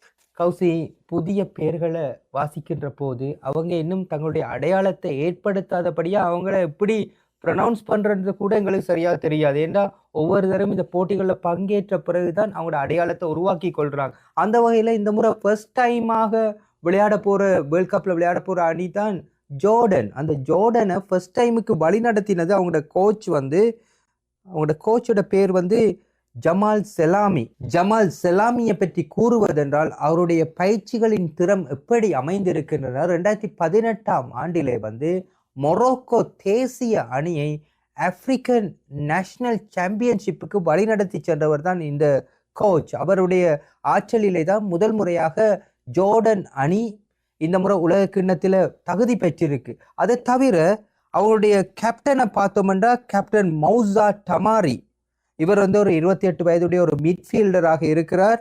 இவர் 76 மேட்சுகள் ஜோர்டானுக்காக விளையாடி 23 கோல்களை அடித்திருக்கின்ற ஒரு வீரர். ஒன்லி பிளேயர் அவர் தான் ஆப்பிரிக்க, அதாவது யூரோப்பியன் லீக்ல விளையாடுற ஒரே ஒரு ஜோர்டன் பிளேயராக இருக்கின்றார். இதனை தவிர பெஸ்ட் பிளேயர்ஸ் என்று பார்த்தோம் என்று சொன்னா மௌசா டமாரியை தவிர யூசுப் பெனாலி, யசான் அல் அராப், அப்துல்லா நசீக், வஹீத் ரசீத், ஒசாமா அலாமாரி என்று பல வீரர்களுடைய பெயர்கள் இருக்கின்றன. இந்த முறை தான் முதல்ல காலடி எடுத்து வைக்கிறாங்க. முத்துரை பதிர்ப்பார்களா? பொறுத்திருந்து பார்ப்போம். நம்ம அடுத்ததா கட்டார் அணியை பத்தி தான் பார்க்க போறோம். இந்த நாடு தான் 2022 ஃபீஃபா உலக கிண்ணத்தை மிக சிறப்பா நடத்தி இருந்தாங்க. அதுல எந்த விதமான ஒரு டவுட்டுமே இல்லை. அவ்வளோ அழகான டெக்னீஷியன்ஸை வச்சு அவ்வளோ அழகா எங்களுக்கு கொடுத்திருந்தாங்க. அடுத்ததா நம்ம இவங்களோட கோச்சை பத்தி பார்க்க போறோம். அவர் ஜுலைன் லாப்டகோ அப்படிங்கிறவர் 2025 முதல் கட்டார் அணியின் தலைமை பயிற்சியாளராக விளங்கிட்டு வராரு. முன்னாள் ஸ்பெயின் அணியோட தேசிய மற்றும் யூரோப் கிளப்புகளை வழி நடத்தின ஒரு கோச்சும் இவர் தான். இவங்களோட கேப்டன் யாருன்னு பார்த்தீங்கன்னா ஹசான் அல் ஹெய்டோஸ் அப்படிங்கிறவர். இவர் 180க்கும் மேற்பட்ட கட்டார் சர்வதேச போட்டிகளில் விளையாடின அனுபவம் கொண்ட வீரராக இருக்காரு. அடுத்ததா கீ பிளேயர்ஸ் அப்படின்னு பார்க்கும்போது அக்ரம் அஃபீஃப் அணியின் மிகப்பெரிய நட்சத்திர வீரர், கோல் மற்றும் அசிஸ்ட்களையும் உருவாக்கும் திறன்ல வல்லமை பெற்றவர். பொறுத்திருந்து பார்க்கலாம் 2022 சிறப்பா நடத்தின கட்டார் அணி இந்த முறை எத்தனை சாதனைகளை படைக்க போறாங்க அப்படின்றத. அழகா சொன்னீங்க அனுஜா. உங்களுக்கு தெரியுமா, கத்தார்ல வெர்ச்சுவல் ஸ்டேடியம் போட்டு இந்த கால்பந்து விளையாட்டுக்கு அவ்வளோ திறமை, அவ்வளோ திறனை முக்கியத்துவமும் கொடுத்து அந்த விளையாட்டை முன்னிலைப்படுத்தினாங்க. அப்ப கண்டிப்பா இந்த வருஷம் அவங்களும் ஒரு நல்ல டஃப் கொடுப்பாங்கன்னு நம்புவோம். இப்ப நம்ம அடுத்து பார்க்க போற கண்ட்ரி உஸ்பெகிஸ்தான். அப்படின்னு சொல்லும் போது இவங்க முதல் தடவையா அவங்க ஃபீஃபா உலக கோப்பையில காலடி எடுத்து வைக்கிறாங்க. இதோட கோச் யாருன்னு பார்த்தோம்னா திமிர் கபாசாடா அப்படிங்கிறவர். இவர் முன்னாள் நேஷனல் டீம் பிளேயர், அதே மாதிரி வரலாறு சிறந்த ஒரு பலமான அணியோட ஒரு வீரரா திகழ்றாரு. இதோட கீ பிளேயரும் கேப்டனுமே ஒரே ஆள் தான். அவர் பேர் என்ன அப்படின்னு பார்த்தோம்னா எல்டோர் ஷுமார்டோ. இவர் யாருன்னு பார்த்தோம்னா கீ பிளேயர் மற்றும் கேப்டன் அப்படின்னு சொல்லப்படுது. இவர் யாருன்னா இட்டாலி லீகுக்கு மிக சிறந்ததா விளையாடி அனுபவமும் ஸ்கோரிங் அபிலிட்டியும் அவரோட அந்த முக்கியத்துவத்தையும் நிறைய கொடுத்திருக்காரு. அவர் தான் கீ ஸ்ட்ரைக்கரும். இதுவும் இவங்களோட லெஜெண்ட்ஸ் யாருன்னு பார்த்தோம் அப்படின்னா மகின் ஷதி அப்படின்னு சொல்லக்கூடிய ஒரு வரலாறு சிக்கமிக்க கோல் ஸ்கோரர், ஒடேல் அப்படின்னு சொல்லக்கூடிய மிடில் ஃபீல்ட் பிளேயர். அதே மாதிரி நான் ஏற்கனவே சொன்னேன் இல்லையா, திமிர் கபாசா, அவர் தான் முன்னாள் நேஷனல் டீம் ஹீரோ அப்படின்னு சொல்லி உஸ்பெகிஸ்தான் நிறைய அனுபவம் கொண்ட பிளேயர்ஸோட அவங்களோட கனவு ஃபீஃபாவை நோக்கி ஓடி வராங்க. பார்ப்போம் ஜெயிக்கிறாங்களா. அடுத்து நம்ம ஆப்பிரிக்கா நாடை பத்தி பார்க்க போறோம். ஆப்பிரிக்க ரசிகர்களின் எதிர்பார்ப்பு வெறும் பங்கேற்பல்ல, வெற்றிக்கான கனவு. ஆப்பிரிக்கா கண்டத்தின அல்ஜீரியா நாட்டை பத்தி பார்க்க போறோம். கோச் யாருன்னு பார்த்தீங்கன்னா வால்டிமிர் பெட்டபெக் அப்படிங்கிறவர். இவர் பாஸ்னியா வம்சாவளியைச் சேர்ந்த சுவிஸ் பயிற்சியாளர். முன்பு சுவிட்சர்லாந்து தேசிய அணியை பல வெற்றி தொடர்களுக்கு வழிநடத்தியவர். 2024 அல்ஜீரியா அணியின் பயிற்சியாளராக பொறுப்பேற்றிருக்கிறார். இவங்களோட கேப்டன் ரியாட் மெஹரீஸ் அப்படிங்கிறவர் 2019 ஆப்பிரிக்கா கப்பை அல்ஜீரியாவுக்கு வின் பண்ணி கொடுத்த முக்கிய வீரர் இவர் தான். மான்செஸ்டர் சிட்டியுடன் சாம்பியன்ஸ் லீக் மற்றும் பல லீக் பட்டங்களை வெற்றி பெற்றவர்.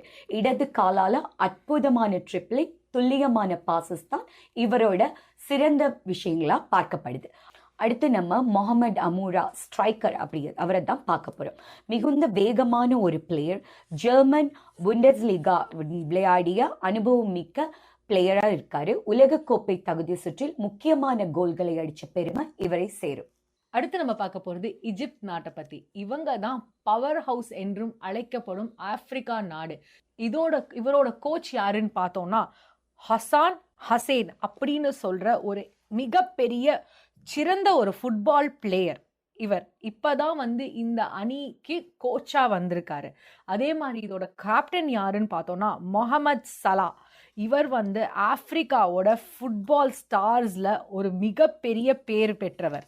இவரோட வேகம், இவரோட அந்த மேட்ச் ஃபைட்டிங் அபிலிட்டி எல்லாமே வந்து ஒரு பெரிய பலம் வந்து அந்த எகிப்து அணிக்கு. அதே மாதிரி சலான் வந்து மிகப்பெரிய மாடர்ன் ஈராவோட ஒரு லெஜண்ட் பிளேயராகவும் இருக்காரு.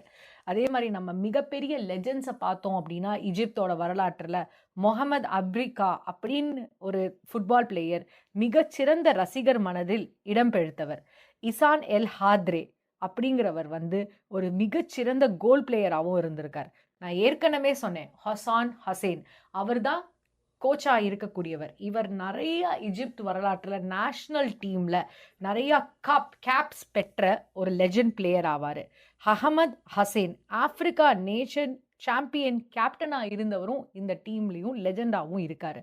பொறுத்திருந்து பார்ப்போம் இவங்க எப்படி விளையாடுறாங்கன்னு. கௌசி, நீங்க கூறினீங்க முகமது சாலாவை பற்றி. முகமது சாலா என்றவர் வந்து மிகச்சிறந்த ஒரு கால்பந்தாட்ட வீரர். லிவர்பூல் அணிக்காக நீண்ட காலமாக விளையாடி அண்மையில் அவர் ஓய்வு பெற்ற போது லிவர்பூல் வரலாற்றிலே அதிக கோல்களை பெற்ற வீரராக, மிகவும் அநேகராலும் விரும்பப்படுற ஒரு வீரராக கருதப்படுறவர், மிக திறமைசாலி. அவர் வந்து மேலே எகிப்துக்காக விளையாடுறது வந்து நீண்ட தூரத்துக்கு எகிப்தை கொண்டு போனால் கூட, எகிப்தை கொண்டு போனால் கூட ஆச்சரியப்படுறதுக்கு இல்லை. அந்த வகையில் நாங்கள் இப்போ வந்து ஒரு இந்த வேர்ல்ட் கப்பில் விளையாடுற ஸ்மாலஸ்ட் நேஷன்கள் ஒன்றான கேப் வேர்டேயை பற்றி பார்க்க போகிறோம். கேப் வேர்டேயை பார்க்குறேன்னு சொன்னால் அதில் வந்து கேப் வேர்டேயில் அவங்களோட கோச்சாக இருக்கிறவர் புபிஸ்டா என்றவர். அவர் ஃபர்ஸ்ட் டைமாக இந்த ஸ்மாலஸ்ட் நேஷன், அவங்களுக்கு ஒரு 5 லட்சம் போல தான் சனத்தொகையே இருக்குது, அவங்கள ஒரு உலக கிண்ணத்துக்கு அழைத்து வந்திருக்கிறார் இந்த புபிஸ்டா என்ற கோச். இவர் வந்து உண்மையிலே 2020ஆம் ஆண்டு தான் நியமிக்கப்பட்டிருந்தார். அந்த குறுகிய காலத்தில் அவர் வந்து அந்த அணியை வந்து உலக கிண்ணத்துக்கு கொண்டு வந்திருக்கார். பெரிய பெரிய நாடுகள் கூட உலக கிண்ணத்துக்கு வரையில் இந்த முறை. ஆனால் சீனா, இந்தியா கூட இல்லாத இந்த உலக கிண்ணத்தில் ஒரு சின்ன நாட்டை உலக கிண்ணத்துக்கு கூட்டிகிட்டு வந்திருக்கிறது ஒரு மிகப்பெரிய ஒரு வரலாற்று சாதனையாக பார்க்கப்படுகிறது. இதில் தவிர அவங்களோட கேப்டனை பார்த்தோம்னு சொன்னால் ரயான் மெண்டஸ் என்கிறதான் கேப்டன். அவருக்கு 32 வயதாகிறது. அவர் வந்து ஒரு ஆல் டைம் லீடிங் ஸ்கோரராக இருக்கிறார் கேப் வேர்டே என்ற இந்த நாட்டுக்காக. அவர்களை தாண்டியதாக கேரி ரோட்ரிகஸ், லாரஸ் டுவாட்டே, லோகான் கோஸ்டா, ஒசின்ஹா, டிஸ்னி போகஸ் என அவர்கள் ஃபர்ஸ்ட் டைம் ஆவாராங்க. இனித்தான் அவங்க இதில் கால் பதித்து முத்திரையை பதிக்க இருக்கிறாங்க. அந்த வகையில் ஒரு சின்ன நாட்டுக்கு மிகப்பெரிய ஒரு களம் கிடைத்திருக்கு. எப்படி பிரகாசிக்கிறார்கள் என்று பொறுத்திருந்து பார்ப்போம். அடுத்ததா நம்ம மொரோக்கோ அணியை பற்றி பார்க்க போகிறோம். இது ஆப்பிரிக்கா நாட்டோட ஒரு சிறந்த அணியாக திகழ்ந்துட்டு இருக்கு. இவங்களோட கோச் யாருன்னு பார்த்தீங்கன்னா முகமது குபாதி அப்படிங்கிறவர் தான். இளம் வீரர்களை வளர்ப்பதில் வல்லமை பெற்றவர் இவர். மொரோக்கோ U20 அணியை உலக சாம்பியனாக உருவாக்கிய பயிற்சியாளர் இவர் தான். 2026 உலக கோப்பைக்கு முன்பு மூத்த தேசிய அணியின் பயிற்சியாளராக இருந்தவர். 2022 உலக கோப்பை அரையிறுதி சாதனைக்கு தொடர்ந்து அணியை வழிநடத்திய பயிற்சியாளராக விளங்கப்படுறாரு. இவங்களோட கேப்டன் யாருன்னு பார்த்தீங்கன்னா அஷ்ரஃப் ஹக்கீமி அப்படிங்கிறவர். 2022 உலக கோப்பையின் மொரோக்கோவை அரையிறுதிக்கு அழைத்து சென்ற முக்கியமான ஒரு கீ பிளேயர். பிஜிஎஸ் மற்றும் முன்னதாக ரியல் மேட்ரிட், இன்டர் மிலன் போன்ற பெரிய கிளப்ல விளையாடின எக்ஸ்பீரியன்சஸ் இவருக்கு இருக்கு. முக்கிய நேரங்களில் கோல் மற்றும் அசிஸ்ட் வழங்கும் திறனுடையவர். அடுத்தது யசினி பொனோவோ அப்படிங்கிற கோல் கீப்பரும் இந்த அணியோட மிகச்சிறந்த பிளேயரா பார்க்கப்படுறாரு. இவர் 2022 உலக கோப்பையின் ஹீரோவா திகழ்ந்தவர். ஸ்பெயினுக்கு எதிரான பெனால்டி ஷூட் அவுட்ல முக்கிய பங்கு வகித்தவர் இவர் தான். இந்த அணிக்கான அதிக வாய்ப்புகள் இந்த 2026 உலக கிண்ணத்துல எதிர்பார்க்கப்படுது. பொறுத்திருந்து பார்க்கலாம் இவங்க எந்த அளவுக்கான சாதனையை நிர்ணயிக்க போறாங்க அப்படிங்கறத. தொடர்ந்து வரும் அணி செனகல் அப்படிங்கிற ஒரு பலமான சக்தி கொன்ற ஒரு டீம். இது வந்து இவங்களோட physical strength, speed, attacking capacity எல்லாமே ஆப்பிரிக்காவோட ஒரு டாப் டீம் அப்படின்னு சொல்லப்படுது. அதே மாதிரி கோச் யாருன்னு பார்த்தோம்னா பெபே துவா. செனகலோட கோச் மட்டும் இல்லை, இவர் முன்னாள் செனகல் அணியோட ஒரு வீரர் ஆவார். அதே மாதிரி இன்னைக்கு இவர் புதுசா வந்த வீரர்களை அத்தனை பேரையும் வந்து அரவணைச்சு அந்த டீமை உத்வேகத்தோட கொண்டு போய் பயிற்சி பண்ணிக்கிட்டு இருக்காரு. அவரோட கேப்டன் யாரு அப்படின்னு பார்த்தோம்னா கேல்டிவோ காபே அப்படின்னு சொல்லப்படுற ஒரு இன்ஸ்பிரேஷனல் லீடர். இவர் தான் வந்து டிஃபென்சிவ் வால் ஆக அந்த டீமுக்கு இருக்காரு. கீ பிளேயர்ஸ் அப்படின்னு பார்த்தோம்னா நிக்கலஸ் ஜாக்சன் இவர் தான் முக்கிய அட்டாக்கிங் பிளேயர் ஆவார். வேகம், பவர், கோல் ஸ்கோரிங் அபிலிட்டியிலிருந்து டிஃபெண்டுக்கு பெரிய சவால்வா மற்ற டீம்ஸ்க்கு இருப்பாரு. ஃபுட்பால் லெஜெண்ட்ஸ் யாருன்னு பார்த்தோம்னா எல் ஹாதி டுஃபே. 2002 வேர்ல்ட் கப்ல இவர் தான் செனகலுக்கு ஃபுட்பால் ஐகானா இருந்தாரு. சாடோ மானே ஆப்பிரிக்காவின் கிரேட்டஸ்ட் மாடல் ஃபுட்பால் ஸ்டார் ஆவார். அதே மாதிரி ஹென்ரி கெமரா 2002 வேர்ல்ட் கப்ல செனகலை குவார்டர் ஃபைனல்ஸ்க்கு கொண்டு போய் சேர்த்த ஒரு ஹீரோ. டோனி சால்வா செனகலோட லெஜெண்டரி கோல் கீப்பரும் ஆவாரு. இந்த டீம்ல இவ்வளோ பவர் பேக்டான ஒரு டீம், அதுவும் குவார்டர் ஃபைனல்ஸ் வரலும் 2002 அப்படிங்கிற ஒரு வேர்ல்ட் கப்புக்கு போயிருக்காங்க. இந்த வருஷம் அவங்க என்ன பண்றாங்கன்னு பொறுத்திருந்து பார்ப்போம். கௌசி, சாடியோ மானே என்ற செனகல் வீரரை பற்றி கூறுற போது சாடியோ மானே ஒரு மிகப்பெரிய ஒரு ஹியூமனிடேரியனாக கருதப்படுறார். ஏன்டா அவரை பற்றி அந்த ஸ்டோரிஸ் வந்து எப்பயுமே பார்க்கும்போது இன்னும் கொடுக்கணும், இன்னும் என்னவருடைய அன்பு செய்யணும் என்று அவர் வந்து ஒரு உடைஞ்ச ஒச்சை தான் போட்டிருந்த. அப்போ அவங்க கேட்பாங்க, ஏன் உடைஞ்ச ஒச்சை போட்டிருக்கீங்க என்று போகும்போது, என்னுடைய மக்களுக்கு செருப்பு இல்லாமல் இருக்காங்க, படிக்க வசதி இல்லாமல் இருக்குது, அப்படி இருக்கேக்கில் நான் ஏன் இதெல்லாம் செய்யணும் அப்படி என்று சொல்கிறவர். அந்த வகையில் மிகப்பெரிய டொனேஷன்ஸை கொடுக்குற ஒரு வீரராக சாடியோ மானே விளங்குகிறார். அடுத்து நாங்கள் பார்க்க போகிற நாடு கொங்கோ. கொங்கோவுக்கும் ஃபுட்பாலுக்கும் என்ன சம்மந்தம் என்று கூட நீங்கள் நினைக்கலாம். ஏன்னா கொங்கோன்றோட எங்களோட ஞாபகத்துக்கு வாரது வந்து அங்கே இருக்கின்ற அந்த இயற்கை கனிமங்கள் தான். அதுதான் இப்போ பல டிமாண்டாக இருக்குது. அங்கே இருக்கிற லித்தியம் போன்ற பொருட்கள் வந்து ஏஐ மற்றும் இந்த கார் பேட்டரி அதுகளுக்கெல்லாம் மிகவும் முக்கியமானதாக கருதப்படுறது. ஆனால் 52 வருடங்களுக்கு பின்னர் கொங்கோ இந்த முறை உலக கிண்ணத்துக்கு தகுதி பெற்றிருக்கின்றது. இதற்கு வழிநடத்தியவர் வந்து செபஸ்டியன் டெசாப்ரே என்ற பிரெஞ்சு வீரர். அவர் வந்து இப்போதான் அவருக்கு 49 வயது. அவர் வந்து 14 வருடங்கள் ஆப்பிரிக்காவில் 11 டீம்ஸை வழிநடத்திய ஒரு பெருமை பெற்ற ஒரு லெகசி உடையவராக இருக்கிறார். அவர் முதல் தடவையாக 52 வருடங்களுக்கு பிறகு இந்த கொங்கோவை அழைத்து வந்திருக்கிறார். கேப்டனாக இருக்கிறவர் சேனல் மெபம்பா என்கின்றவர். அவர் வந்து 31 வயதுடையவர். நிறைய போட்டிகளில் கொங்கோவுக்காக விளையாடி இருக்கின்றார். இவரை தவிர பெஸ்ட் பிளேயர்ஸ் என்று பார்க்கின்ற போது செட்ரிக் பகாம்பு, ஃபிஸ்டன் மயாலே, ஜெடோன் கலுலு, இந்த பேர்களை பார்த்தாலே வாய் சுழுக்கிற மாதிரி இருக்குது. யான் டிசேலே, நோவா சடிக்கி அப்படி என்று பல வீரர்கள் அதில் இடம்பெற்றிருக்கிறார்கள். கொங்கோவுக்கு ஒரு கால்பந்தாட்டத்திலே முத்திரை பதிக்கும் என்றால் நைஜீரியா போன்ற பெரிய நாடுகள் இடம்பெறாத இந்த உலக கிண்ணத்தில் கொங்கோ வந்ததே பெரிய ஒரு விஷயம். அதிலேயும் இவர்கள் அடுத்த கட்டத்துக்கு அந்த நாட்டை அழைத்து செல்வார்களா? பார்க்கலாம். அருண், ஆப்பிரிக்கா அப்படின்னும் போதே வார்த்தையில் சொல்லும் போதே ஒரு பலம் வருது இல்லையா? அந்த மாதிரி தான் அந்த நாட்டு மக்களை பார்த்தா கூட நமக்கு ஒரு பலம் வரும். உண்மைதானே? அந்த மாதிரி அந்த வரிசையில் ஐவரி கோஸ்ட் அப்படிங்கிற ஒரு நாடை நாங்கள் பார்க்கலாம். இதோட கோச் யாருன்னு பார்த்தீங்கன்னா எமர்ஸ் ஃபயோ அப்படிங்கிற கூடியவர் தான். முன்னாள் ஐவரி கோஸ்ட் தேசிய அணி வீரராக இருந்தவர். 2024 ஆப்பிரிக்கா கோப்பை அஃப்கான் தொடரில் போது இடைக்கால பயிற்சியாளராக பொறுப்பேற்று அணியை சாம்பியன் ஆக்கினார். அவரது தலைமையில் ஐவரி கோஸ்ட் 12 ஆண்டுகளுக்கு அப்புறமா உலக கோப்பைக்கு தகுதி பெற்றிருக்கிறாங்க. அடுத்தது கேப்டன் பிராங்க் கெசி அப்படிங்கிறவர். அக் மிலானி, பார்சிலோனா போன்ற முன்னணி கிளப்ல விளையாடின பெருமை இவருக்கு இருக்கு.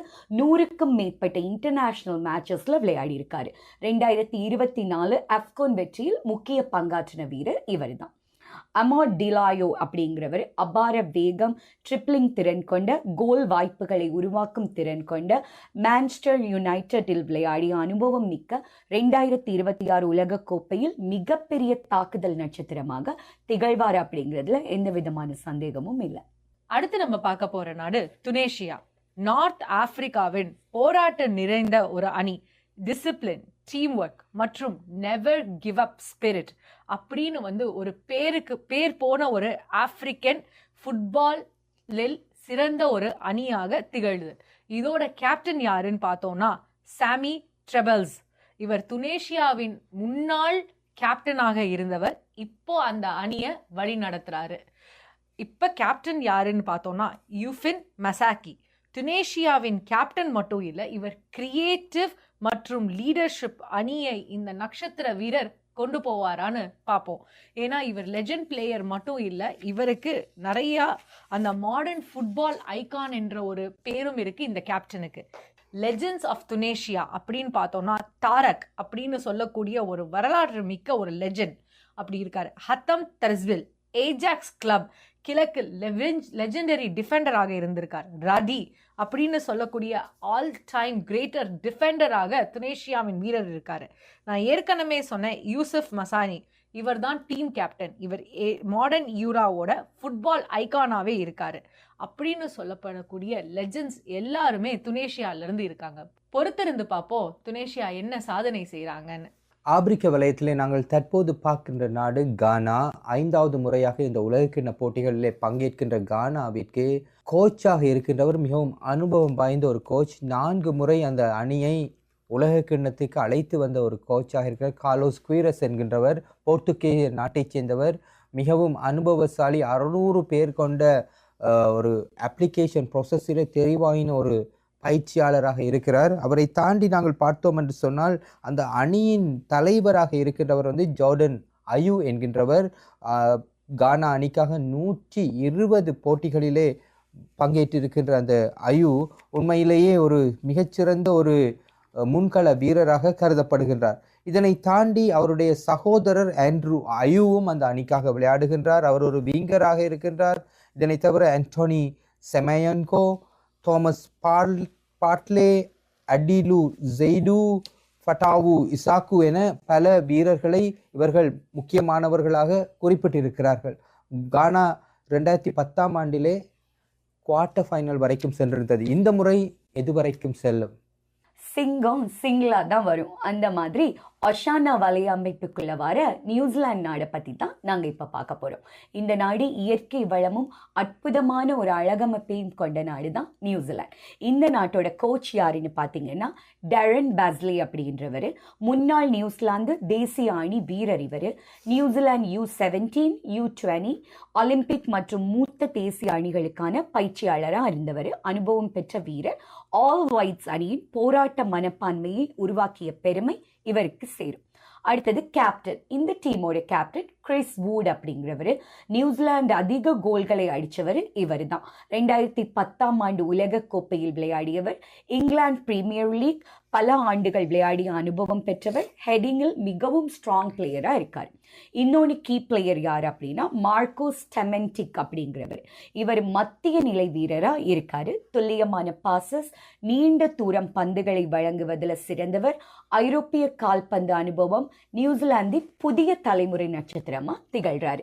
இந்த தனியா சிங்கிளா வந்திருக்கிற நாடு எவ்வளவு சாதனையை படைக்க போறாங்க அப்படின்றத பொறுத்திருந்து பார்க்கலாம். அடுத்து நம்ம பார்க்க போறது ஐரோப்பா கண்டத்தை பத்தி. ஐரோப்பா கண்டம் அப்படின்னா மிக வலிமையான ஒரு கண்டம்னு சொல்றோம். ஏன்னா இது பேரும் புகழும் சென்ற ஒரு நாடு.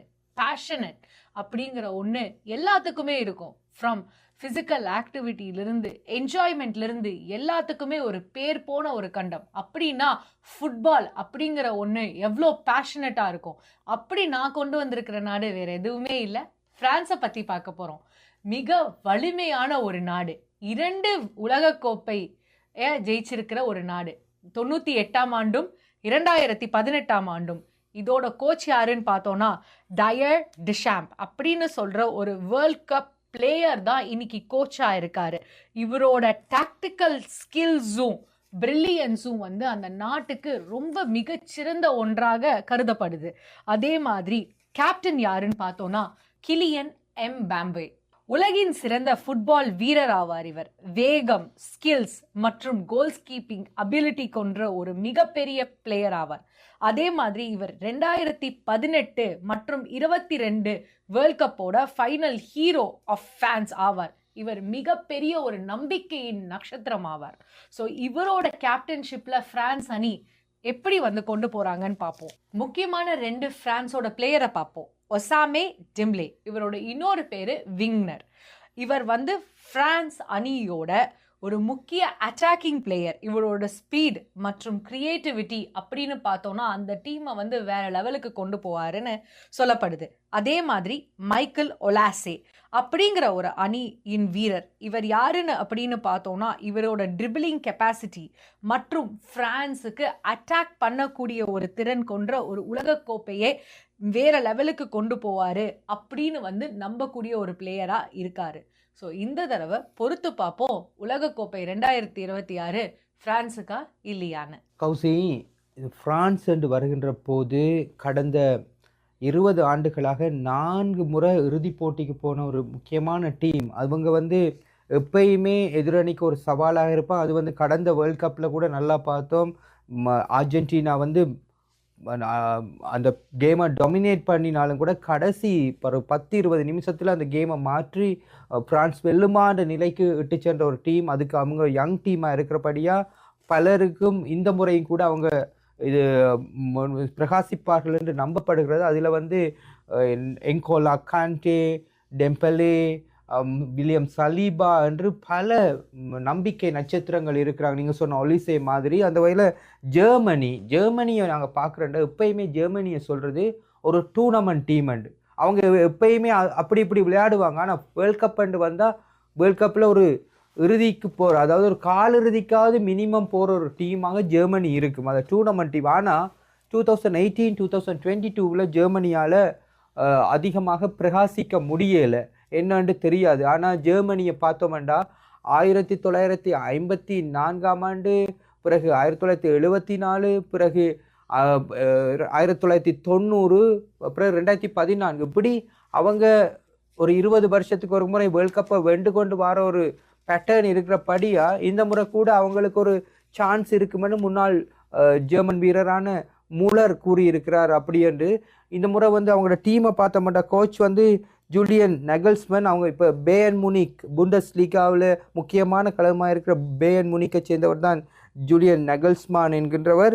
அதனை தவிர அவங்களோட கேப்டன் வந்து ஜோஷுவா கிமிச், அவரும் பேயர்ன் முனிக் டீமை சேர்ந்தவர். இவங்களை தவிர காய் ஹவர்டஸ், ஜமால் முசியாலா, அவர் கூட ஒரு முக்கியமான பேயர்ன் முனிக் வீரர். இதனை தவிர ஃப்ளோரியன் வேர்ட்ஸ் போன்ற வீரர்கள் இருக்கிறார்கள். இது 19வது முறையாக ஜெர்மனி அணி உலக கிண்ணத்திற்கு தகுதி பெற்றிருக்கின்றது. இதுவரை 4 உலக கிண்ணங்களை வென்ற ஜெர்மனி இம்முறை 5வது முறையாக வெல்லுமா? சரியா சொன்னீங்க அருண். ஜெர்மனியோட நாட்டை சேர்ந்த ஒரு பயிற்சியாளர் தான் இப்போ நான் பேச போகிற இங்கிலாந்து அணியை வழிநடத்திட்டு இருக்காரு. ஸோ அவரோட பேர் தான் தோமஸ் டக்கல் அப்படிங்கிறவர். ஜெர்மனியை உலகத்தரம் வாய்ந்த ஒரு பயிற்சியாளர்கள் ஒருவராக இருக்காரு. முன்னாள் செல்சி எஃப்சி அணியுடன் UEFA சாம்பியன் லீக்குக்கு வெற்றி பெற்ற ஒரு பயிற்சியாளர் அவர். அதே மாதிரி இங்கிலாந்து டீமோட கேப்டன், ரொம்ப பவர்ஃபுல்லான ஒரு ஆள், ஹாரி கேன் அப்படிங்கிறவர். அனைத்து காலங்களிலும் அதிக கோல்கள் அடித்த வீரர். அவரை மறக்கவே முடியாது. ஃபுட்பால் உலகம் அவரை மறந்திருக்காது. அவரது 3வது உலகக்கோப்பை அனுபவம் மீது 100க்கும் மேலான இன்டர்நேஷனல் போட்டியில் பார்ட்டிசிபேட் பண்ணியிருக்காரு. அடுத்தது ஜூட் பெல்லிங்கம் அப்படிங்கிற பிளேயர். இவரை மிட்ஃபீல்ட் என்ஜின் அப்படின்னு தான் அழைப்பாங்க. தாக்குதலிலும் பாதுகாப்பிலும் சமமாக பயிற்சி அளிக்கக்கூடிய ஒரு வீரர். இந்த இங்கிலாந்து நாடு வின் பண்ணணும், உலகக்கோப்பையை வெல்லணுங்கிறது நிறைய பேரோட ஒரு கனவா கூட இருக்கு. 1966ஆம் ஆண்டு அவங்க கப் வின் பண்ணதுக்கு அப்புறம் இதுவரைக்கும் எந்த வெற்றியும் பதிவு செய்யல. பொறுத்திருந்து பார்க்கலாம். 2026 அவங்களோட ஆண்டா கூட அமையலாம். பார்க்கலாம் என்ன நடக்குதுங்கிறது. அடுத்து நம்ம பார்க்க போற ஒரு நாடு ஆஸ்திரியா. இது நம்ம வந்து யூரோப்லேயே வந்து வளர்ந்து வரும் ஒரு பலமான ஒரு அணின்னு சொல்லுவோம். டாக்டிக்கல் ஃபுட்பால், டிசிப்ளின் மற்றும் டிஃபென்ஸுக்கான ஒரு பேர் போன ஒரு நாடு. இதோட டீம் ஒர்க் வந்து ரொம்ப ஒரு பெரிய ஒரு விஷயமா கருதப்படுது. அதோட கோச் யாருன்னு பார்த்தோம்னா ரால்ஃப் ராங்னிக் அப்படின்னு சொல்லக்கூடிய ஒரு ஆஸ்திரியாவோட மிகப்பெரிய மாடல் ஃபுட்பால் கேங் ப்ரெஸ்ஸிங் ஸ்டைலை பாப்புலர் ஆக்கிய ஒரு கோச். அதே மாதிரி இவரோட டாக்டிக்கல் அப்ரோச் வந்து ஆஸ்திரியாவை மிக பலமாக கொண்டு வந்திருக்கு. ஆஸ்திரியாவோட கேப்டன் யாருன்னு பார்த்தோம்னா டேவிட் அலாபா. ரியல் மைட்ரிட் மாற்றம் அப்படின்னு சொல்லக்கூடிய ஒரு டீமுக்கு விளையாடின ஒரு அனுபவம் கொண்ட ஒரு வீரர். இவர் டிஃபெண்டும் மிட்ஃபீல்டில் ரொம்ப சிறந்த ஒரு லீடர்ஷிப்பும் அவரோட விளையாட்டு திறனும் கொண்ட ஒரு பிளேயர். அதே மாதிரி கீ பிளேயர்ஸ் யாருன்னு இந்த டீமுக்கு பார்த்தோம்னா மார்ஷல் சபாடன் அண்ட் கிறிஸ்டபர். இவங்க 2 பேருமே வந்து ஒரு முக்கிய நட்சத்திரங்கள். 2 பேருமே ஒரு மிட்ஃபீல்ட் பிளேயர் பிளஸ் கோல் ஸ்ட்ரீக்கர். இவங்களோட அட்டாக்கிங் கெப்பாசிட்டி மற்றும் இந்த அணிக்கு வந்து ஒரு சப்போர்ட்டான ஒரு பலத்தையும் கொடுக்கப்படுது. இந்த வருஷம் ஆஸ்திரியா ஜெயிக்குமான்னு பொறுத்திருந்து பார்ப்போம். கௌசி, இந்த முறை வந்து உலக கிண்ணத்தில் வந்து இத்தாலி போன்ற ஒரு பெரிய ஜாம்பவான் நாடு இல்லாத நிலையில் ஆஸ்திரியா தகுதி பெற்றிருக்கிறது பெரிய ஒரு விஷயமாக கருதப்படுது. அந்த வகையில் நாங்கள் அடுத்ததாக பார்க்குறது நோர்வே என்றது எங்களுக்கு வார முதல் பேர் வந்து ஏர்லிங் ஹாலண்ட். மான்செஸ்டர் சிட்டிக்காக அவர் படைத்த சாதனைகள் வந்து 1 அல்ல 2 அல்ல. மான்செஸ்டர் சிட்டியோட ஒரு லெஜெண்டாக கருதப்படுறார். பலமுறை இங்கிலீஷ் பிரீமியர் லீக் வென்றதுக்கு அவர் தான் முக்கிய காரணமாக இருந்திருக்கார். அந்த டீமுக்காக 55 கோல்களை போட்டவர். இந்த முறை கூட சிறந்த ஃபார்மில் இருக்கிறது தான் நோர்வேயை ஒரு டார்க் கோஸாக கருதுறதுக்கு ஒரு காரணமாக இருக்குது. அதில் வந்து இந்த முறை நோர்வே வந்து அவங்களோட குவாலிஃபையிங் ரவுண்டில் வந்து பலத்த டாமினேஷனை கொடுத்துருக்குறாங்க. 8 வெற்றிகளை பெற்றிருக்கிறார் நோர்வே வந்து. அவங்க மோல்டோவாவோடான ஒரு கேமில் வந்து 11-1 என்று பெரிய கணக்கில் ஒரு வெற்றியை பதிவு செய்தது பலரையும் திகைக்க வைத்திருந்தது. அவங்களோட டீம் கோச்சாக இருக்கிறவர் ஸ்டாலே சோல்பேக்கன் என்கின்றவர். இவர் 2020ஆம் ஆண்டு முதல் கோச்சாக இருந்து வருகிறார். ஆகவே நோர்வே என்றதுடன் பல முக்கியமான வீரர்கள் இருந்தாலும் கூட அலெக்சாண்டர் சோர்லோத் போன்ற வீரர்கள், ஒலே செலென்னஸ் போன்ற வீரர்கள் இருந்தாலும் எல்லோருடைய கண்களும் ஏர்லிங் ஹாலண்ட் மீது தான் குவிந்திருக்கும் என்பதிலே எந்த விதமான சந்தேகமும் இல்லை. அடுத்து நம்ம பார்க்க போகிறது குரோஷியா நாடை பற்றி. குரோஷியா நாடோட கோச் யாருன்னு பார்த்தீங்கன்னா ஜ்லாட்கோ டாலிக் அப்படிங்கிறவர். இவர் 2017ஆம் ஆண்டுலேருந்து குரோஷியா அணியை வழிநடத்தி வந்துட்டுருக்காரு. 2018ஆம் ஆண்டு உலகக்கோப்பையில் 2ஆம் இடத்தையும் 2022ஆம் ஆண்டு உலகக்கோப்பையில் 3ஆம் இடத்தையும் பெற்றுக் கொடுத்த ஒரு வெற்றிகரமான பயிற்சியாளர் இவர். கேப்டன் அப்படின்னு பார்த்தோம்னா லூகா மாட்ரிக் அப்படிங்கிறவர். 2018 உலகக்கோப்பையின் கோல்டன் பால் வெற்றியாளர் இவர் தான். 2026 உலகக்கோப்பையின் தனது 5வது உலகக்கோப்பையில் விளையாடுறாரு. ஜாஸ்கோ குவார்டிலோ அப்படிங்கிறவர் பாதுகாப்பின் சுவர், வேகமான மற்றும் புத்திசாலித்தனமான சென்டர் பிளேயர் இவர். எதிரணியின் தாக்குதல்களை தடுக்கக்கூடிய ஒரு முக்கியமான வீரர். இவங்க தொடர்ந்து 2018 2022 2ஆம் 3ஆம் இடங்களை பெற்றதுனால 2026ஆம் ஆண்டு உலகக்கோப்பையில் பெரிய எதிர்பார்ப்போட களமிறங்குற நாடு தான் குரோஷியா. சரியா சொன்னீங்க அனுஜா. 2018 வந்து அவங்க செகண்ட் பிளேஸ்ல வந்திருந்தாங்க. அதே மாதிரி 2022 வந்து அவங்க தேர்ட் பிளேஸ்ல வந்திருந்தாங்க. ஸோ இந்த தடவை அவங்க கப்பு ஜெயிக்கிறதுக்கு கூட நிறைய வாய்ப்புகள் இருக்கு. ஸோ பொறுத்திருந்து பார்ப்போம். அடுத்து நான் கொண்டு வந்திருக்கிற பலமான ஒரு அணின்னு பார்த்தோம்னா பெல்ஜியம்க்கு வந்து இன்னொரு பேரும் இருக்கு, ரெட் டெவில்ஸ் அப்படிங்கிற ஒரு பேர் வந்து அவங்களுக்கு இருக்கு. ஏன்னா அவங்களோட சக்தி மிகுந்த ஒரு அணியாக யூரோப் கண்டத்துக்கு கருதப்படுற ஒரு அணி. இதோட கோச் யாருன்னு பார்த்தோம்னா ரூட்ரி கார்ஷியா. இவர் தான் வந்து மிக அனுபவம் பெற்ற ஒரு ஃப்ரெஞ்ச் கோச்சாக இருந்தார். இன்னைக்கு பெல்ஜியம் அணிக்கு மீண்டும் ஒரு ஃபுட்பால் சாதனையை படைக்கிறதுக்கு கோச்சாக இந்த தடவை வந்திருக்காரு. அதே மாதிரி கேப்டன் ஆஃப் பெல்ஜியம் அணி யாருன்னு பார்த்தோம்னா கெவின் டு பிரெயின். உலக சிறந்த ஒரு மிடில் ஃபீல்ட் பிளேயர் ஆன ஒருத்தர். இவரோட பாசிங்கும் இவரோட லீடிங்ஷிப் கெப்பாசிட்டியில் வந்து இந்த டீம் எப்படி வந்து முன்னேறுது அப்படின்னு பார்ப்போம். கீ பிளேயர்ஸ் அண்ட் ஸ்ட்ரைக்கர்ஸ் யாருன்னு பார்த்தோம்னா ரொமாலு லூகாக்கு மற்றும் ஜெர்மி டோக்கு. ஸோ ரொமாலு லூகாக்கோ வந்து முக்கியமான ஒரு ஸ்ட்ரைக்கர். அதே மாதிரி இவரோட பவர் பேஸ் கோல் ஸ்கோரிங் திறமை வந்து பெல்ஜியத்துக்கு ஒரு முக்கியமான ஒன்றா கருதப்படுது. அதே மாதிரி ஜெர்மி டோக்கு இவர் யாருன்னு பார்த்தோம்னா அந்த டீமோட விங்கர். அவருக்கும் வந்து அந்த கெப்பாசிட்டி ஆஃப் த டீம், அதுக்கு வந்து ஒரு ஸ்ட்ரைக்கராக இந்த தடவை வந்து அவங்களோட அந்த கெப்பாசிட்டியில் ரொம்ப முக்கியத்துவம் பெறுவாங்கன்னு சொல்லிட்டு கருதப்படுது.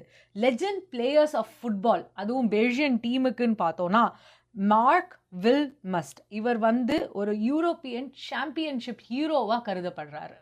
கௌசி, பெல்ஜியம் என்று வரும்போது அவங்கள சொல்லுவாங்க கோல்டன் ஜெனரேஷன் என்ற ஒரு குறிப்பிட்ட வீரர்களை. அதில் இன்னும் சில பேர் எஞ்சி இருக்கிறாங்க. அதில் ஒரு ஆள் தான் கெவின் டி ப்ரூன், மற்றது ரொமாலு லூகாலு. இவர்களை தவிர 2 பேர் 3 பேர் இருக்கிறாங்க. அவங்க வந்து உண்மையிலே யூரோப்பியன் சாம்பியன்ஷிப்பை வென்றது. அந்த டீம் வந்து உலக கிண்ணத்திலையும் ஒரு தாக்கத்தை ஏற்படுத்துவாங்க என்று நீண்ட எதிர்பார்ப்பு இருக்கிறது. இவ்வளவு நாளும் அந்த எதிர்பார்ப்புகள் தவிடுபொடி ஆனாலும் கூட இந்த முறை அவங்களுக்கு ஒரு சான்ஸ் இருக்கும் என்று சொல்லி சில பேர் கருதுறாங்க. இதே நேரத்தில் நாங்கள் இப்போ பார்க்க போகிற அணி போர்த்துக்கல் அணி வந்து என்னதான் விற்பனர்கள் என்ன சொன்னாலும் ஃபேன்ஸ் ஃபேவரைட்டாக இருக்கிற ஒரு அணி போர்த்துக்கல். அதற்கு காரணம் கிறிஸ்டியானோ ரொனால்டோ. உலகத்தில் இப்போ நாங்கள் கிட்டடியில் தான் அவர் வந்து சவுதி அரேபிய அணிக்கான அல் நாசருக்காக முதலாவது முறையாக அவர் ஒரு சாம்பியன்ஷிப்பை வென்று கொடுத்தார். அவர் விளையாடின நேரத்தில் அந்த ஃபார்மில் அவர் வாரார். அந்த வார நேரத்தில் வந்து மேலே அவர் கடந்த 30 போட்டிகளில் அவர் 20க்கும் மேற்பட்ட கோல்கள் அடித்திருக்கிற காரணத்தினால அந்த ரெட் கோட் ஃபார்மில் வாரார். கிறிஸ்டியானோ ரொனால்டோ விளையாடுற 5வது உலக கிண்ணம் இதுவாக இருக்கின்றபடியால் வந்து அவருக்கு 41 வயது. இதுக்கு பிறகு அவரால் இன்னொரு உலக கிண்ணம் விளையாட முடியாது, ஏனென்றால் அது வயதும் கடந்து போயிடும். ஆனால் பல சாதனைகளை நெருங்கிக்க அவற்றை ஃபுட்பால் கேரியரில் அவர் விளையாடின ஒவ்வொரு நாட்டிலையுமே ஒரு சாம்பியன் கோப்பையை வென்றிருக்கிறார். அவர் விளையாடின போர்த்துக்கல்ல வென்றிருக்கிறார், ஸ்பெயினில் வென்றிருக்கிறார், இங்கிலாந்தில் வென்றிருக்கிறார், இட்டாலியில் வென்றிருக்கிறார், இப்போ சவுதி அரேபியாவில் வென்றுட்டார். இன்னும் மிஞ்சி இருக்கிறது உலக கிண்ணம் மட்டும்தான். அந்த உலக கிண்ணத்தையும் அவர் வென்று அவருடைய ஃபுட்பால் லைஃப்பை கம்ப்ளீட் பண்ணுவாரா என்றா பலரும் கூறுறாங்க. ஏனெண்டா ஃபுட்பால் டீமுக்காக போர்த்துக்கல் அணியினர் ரொனால்டோவுக்காகவே விளையாடுவாங்கண்டா. அந்த வகையில் அவரோட பல பலம் வாய்ந்த வீரர்கள் இருக்கிறாங்க. ப்ரூனோ ஃபெர்னாண்டஸ், மற்றது விட்டிங்காண்ட் இருக்கிறாங்க. அப்படி பல வீரர்கள் இருக்காங்க. இதனை தவிர டியோகோ ஜோட்டான்ற ஒரு வீரர் இறந்து போனார் ஒரு கார் ஆக்சிடென்ட்ல. அவருக்கு ஒரு அஞ்சலி செலுத்தும் வகையில கூட பல வெற்றிகளை போர்த்துக்கல் அர்ப்பணித்து இருக்கிறாங்க. அந்த வகையில போர்த்துக்கலுக்கு இந்த முறை ஒரு மறக்க முடியாத உலக கிண்ணமாக இது இருக்கும் என்பது எந்த விதமான சந்தேகமும் இல்லை. அருண், நீங்கள் ரொனால்டோன்னு சொன்னீங்க. அப்படி சொல்லும்போது ஃபுட்பால் எனக்கு ஒரு எனர்ஜி புதுசாக வந்து தொத்துற மாதிரி இருக்குது. ஏன்னா ஃபுட்பால் உலகத்தில் அவர் தெரியாத ஆக்களே இருக்க மாட்டாங்க. ஸோ நாங்கள் அடுத்தபடியாக பார்க்க போகிறது பாஸ்னியா நாடை பற்றி. பாஸ்னியா நாடோட கோச் யாருன்னு பார்த்தீங்கன்னா செர்ஜெஜ் பார்பரஸ் அப்படிங்கிறவர். முன்னாள் போஸ்னியா தேசிய அணி தலைவர் இவர். ஹாம்பர்கர் எஸ்பி போன்ற கிளப் மேட்ச்சில் விளையாடின ஸ்ட்ராங் பிளேயராகவும் இருந்திருக்காரு. 2024 பயிற்சியாளராக நியமிக்கப்பட்டார். பிளேயர்ஸ்ல கேப்டன் அப்படின்னு யாருன்னு பார்த்தோம்னா எடின் டிஸ்கோ அப்படிங்கிறவர். சக்தி வாய்ந்த ஒரு ஸ்ட்ரைக்கர், ஹெடிங்ல மிகச்சிறந்த வீரர். 2014 விளையாடி 73க்கும் அதிகமான இன்டர்நேஷனல் கோல்ஸ் அடித்த வீரர் இவர் தான். அடுத்தது சீட் கொலஸ்னியக் அப்படின்னு கூடிய ஒரு கீ பிளேயர். 2014 உலகக்கோப்பை அணியிலையும் விளையாடினவர்.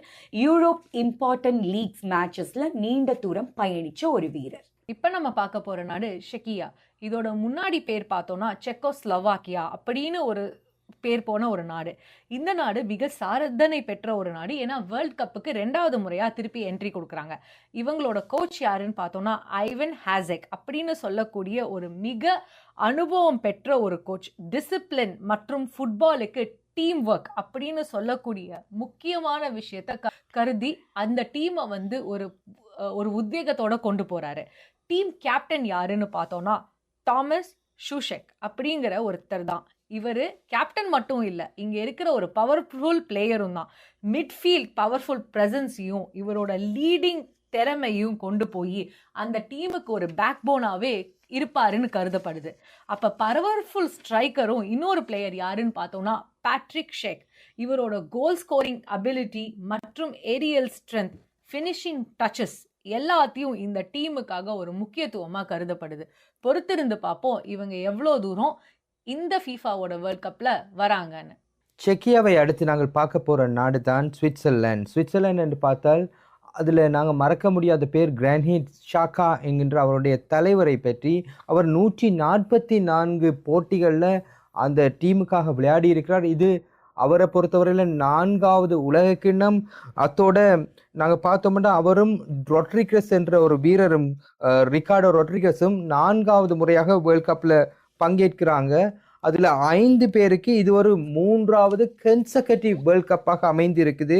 இவங்களோட டீமோட கோச் வந்து முராட் யக்கீன் என்கின்றவர். அந்த வகையில் நான் பார்க்குற எப்பயுமே இந்த உலக கிண்ணங்களில் சில டீம் வந்து பெரிய எதிர்பார்ப்போடு வராது.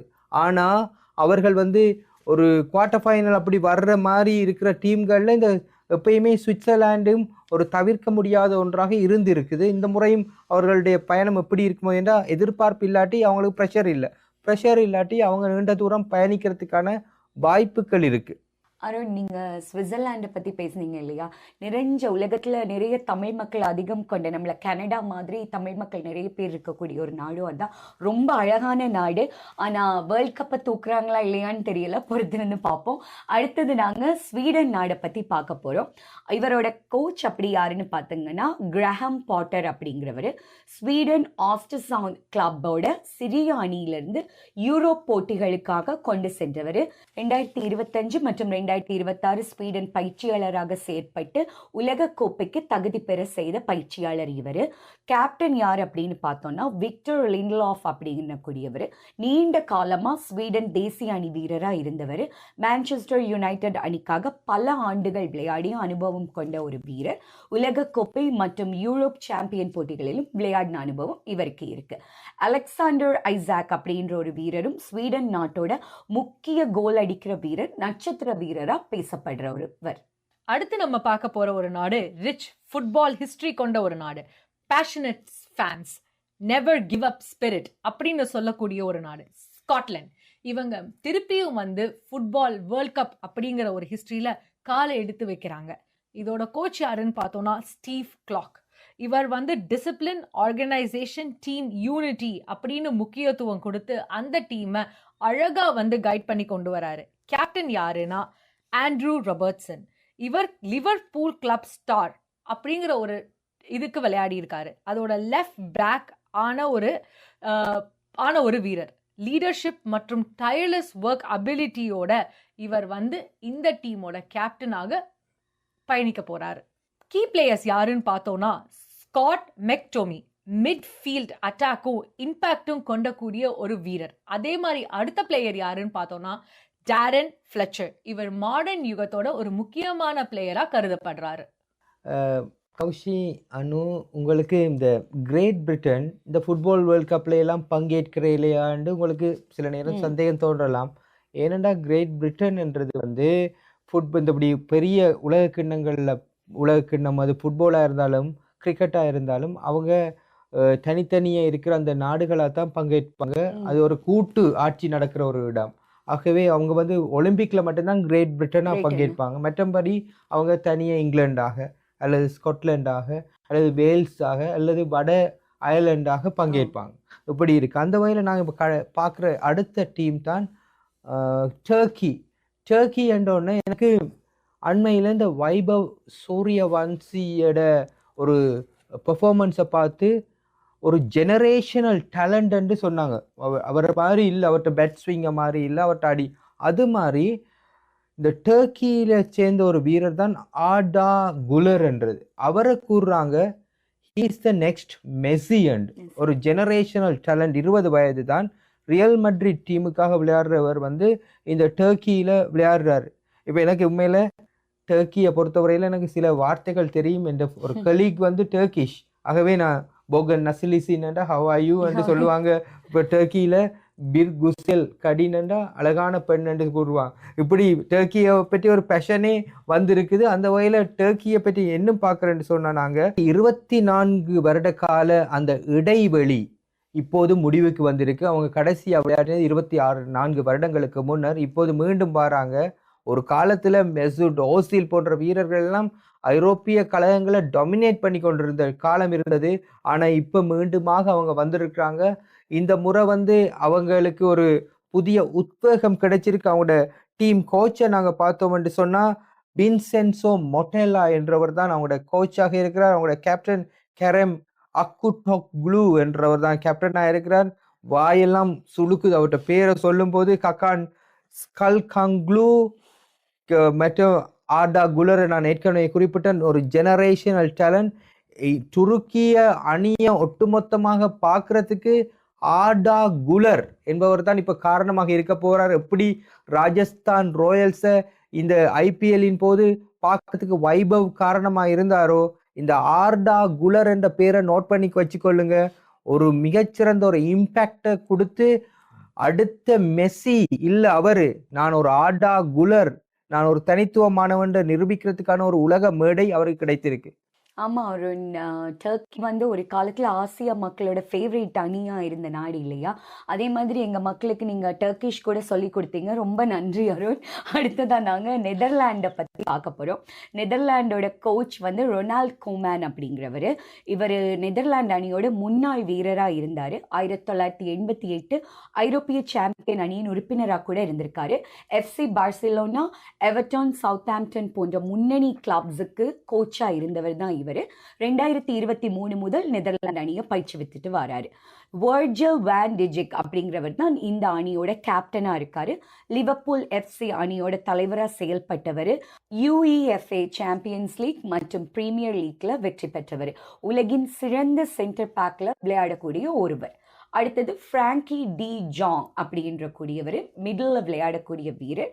எஃப்சி பார்சிலோனா அணியின் முக்கிய வீரராக இருந்தவர். பந்தை கட்டுப்படுத்தும் திறன், துல்லியமான பாசஸ்ல சிறந்து விளங்குறவர். 2019 ஆண்டு சாம்பியன் லீக்ல அரையிறுதி அணியில் முன்னணி வீரராக திகழ்ந்தவர். ரொம்ப அழகா சொன்னீங்க அனுஜா. என்னன்னா நெதர்லாண்ட்ஸ்க்கு வந்து ஒரு மிகப்பெரிய வாய்ப்பு இருக்கு. அவங்க 3 முறையாக ஃபைனல்ஸ்க்கு போன ஒரு டீம். ஸோ அப்படி இருக்கும்போது கொஞ்சம் நிறைய, எனக்கு தெரிஞ்சு நிறைய பேர் வந்து சொல்றாங்க இந்த வருஷம் நெதர்லாண்ட்ஸ் வந்து கொஞ்சம் ஹையா எக்ஸ்பெக்ட் பண்ணலாம் அப்படின்னு. ஸோ பொறுத்திருந்து பார்ப்போம் நெதர்லாண்ட்ஸ் எப்படி வந்து இந்த வருஷம் விளையாடுறாங்கன்னு. அடுத்து நம்ம பார்க்க போற டீம் ஸ்பெயின். ஸ்பெயின்னு சொல்லும் போது வந்து ஒரு மிகப்பெரிய ஒரு சக்தி கொண்ட ஒரு டீம்னு சொல்லலாம். அவங்களோட அந்த ஸ்போர்ட்ஸ் ஸ்டைல் ப்ளஸ் அவங்களோட உத்வேகம், அந்த டீம் வந்து 2010 சாம்பியனும் ஆகியிருக்காங்க. இதுவும் இல்லாமல் இந்த டீம் வந்து இந்த தடவை ரொம்ப ரொம்ப ரொம்ப ரொம்ப ரொம்ப ஒரு எக்ஸ்பெக்டேஷன்ஸ் கொண்ட ஒரு டீமாக கருதப்படுது. அதோட கோச் யாருன்னு பார்த்தோம்னா லூயிஸ் டி லா ஃபான்டே கஸ்டெலோ அப்படின்னு சொல்லக்கூடியவர் தான். இவர் வந்து புது டேலண்ட்ஸை உருவாக்கக்கூடிய ஒருத்தர். இவரோட அட்டாக்கிங் திறமையும் முன்னேற்றத்தையும் கொண்டு போய் இந்த டீமை ரொம்ப அழகா வந்து கொண்டு போயிட்டு இருக்காருன்னு சொல்லப்படுது. அதே மாதிரி கேப்டன் யாருன்னு பார்த்தோம்னா ராட்ரி. இவர் வந்து ஒரு மிட் ஃபீல்ட் பிளேயர்னு சொல்லப்படுது. அதுவும் இல்லாமல் இவர் வந்து மான்செஸ்டர் சிட்டிக்கு நிறைய கேம்ஸும் விளையாடி இருக்காரு. இவரை பற்றி கொஞ்சம் விரிவாக வந்து அருண் சொல்லுவார். பட் அதுக்குள்ள நான் கீ பிளேயர்ஸ் யாருன்னு சொல்லிடுறேன். கீ பிளேயர்ஸ் யாருன்னு பார்த்தோம்னா 2 பேர் இருக்காங்க. லமைன் ஜமால் அப்படின்னு சொல்லக்கூடிய ஒரு பிளேயரும், அவர் வந்து யாருன்னு பார்த்தோன்னா மிகப்பெரிய ஒரு யங்கஸ்ட் சென்சேஷன் அப்படின்னு கருதப்படுறாரு. வேகம், ட்ரிபிளிங், கிரியேட்டிவிட்டி, ஃபியர்லெஸ் அட்டாக்கிங் அப்படின்னு சொல்லிட்டு மிகச்சிறந்த ஒரு பிளேயரா கருதப்படுறாரு. அடுத்த பிளேயர் யாருன்னு பார்த்தோம்னா பெட்ரி. இவர் வந்து ஒரு கோல் கீப்பர் மட்டும் இல்லை, இவரும் வந்து அட்டாக்கிங்கும் டிஃபெண்டிங்கும் கொண்டக்கூடிய ஒரு பிளேயர் தான். ஸோ இதை பற்றி இன்னும் கொஞ்சம் டீட்டெயில்ஸ் விரிவாக இந்த டீமை பற்றி பார்க்கறதுக்கு நம்ம அருண் சொல்லுவார். இந்த முறை ஒரு மிகப்பெரிய எதிர்பார்ப்பை ஏற்படுத்தி இருக்கிற ஒரு டீம், அதாவது பல ப்ரெடிக்ஷன்ஸில் முன்னணியில் இருக்கிற டீம் தான் ஸ்பெயின். ஏனெண்டா 2024 ஆண்டில் யூரோப்பியன் சாம்பியன்ஷிப்பை வென்ற டீம் என்று அப்படியே வராங்க இந்த இதுக்கு. அதில் ரொட்ரி மான்செஸ்டர் சிட்டியில் அவருடைய டேலண்ட் வந்து மிகவும் அபாரம். அதனால தான் அவரை வந்து பெலண்டியோர் என்ற மிகப்பெரிய ஒரு விருதுக்கு தேர்ந்தெடுத்தாங்க. மெஸ்ஸி, ரொனால்டோவை தாண்டி பெலண்டியோர் பெற்ற ஒரு விருது பெற்றவர் தான் ரொட்ரி. அதனை தவிர அவர் கீழே மிகப்பெரிய யங் பட்டாளமே இருக்கு. ஆரண்டா நீங்கள் சொன்ன மாதிரி லமைன் ஜமால் மெஸ்ஸியோட ஒப்பிடப்படுற ஒரு வீரர். அவருடைய ட்ரிப்ளிங், மற்றது லெஃப்ட் ஃபுட்டட், கிரியேட்டிவிட்டி எல்லாமே அசூரத்தனமாக இருக்கும். அதுதான் அவர்கிட்ட அந்த யூரோப்பியன் கிண்ணத்தை வெல்றதுக்கு காரணம். அதனை தவிர நிக்கோ வில்லியம்ஸ், மற்றது பெட்ரி, காவி, இப்படி என்று பல வீரர்கள் இருக்கிறார்கள். அவங்களோட டேலண்ட் அப்படியே வந்து கொண்டிருக்கின்ற ஒரு டீம் தான் ஸ்பெயின். ஆகவே இந்த முறை அனைவருமே மிகுந்த எதிர்பார்ப்பு வச்சிருக்கிற டீமாக இருக்குது. இந்த முறை உலகக்கிண்ண போட்டிகளில் பிரேசில், போர்த்துக்கல் இப்படி என்ற எங்களோட ஃபேவரைட்ஸ் இருந்தாலும் கூட கரண்ட் ஃபார்மின் அடிப்படையில் பலருடைய எதிர்பார்ப்பு ஸ்பெயினாக தான் இருக்குது.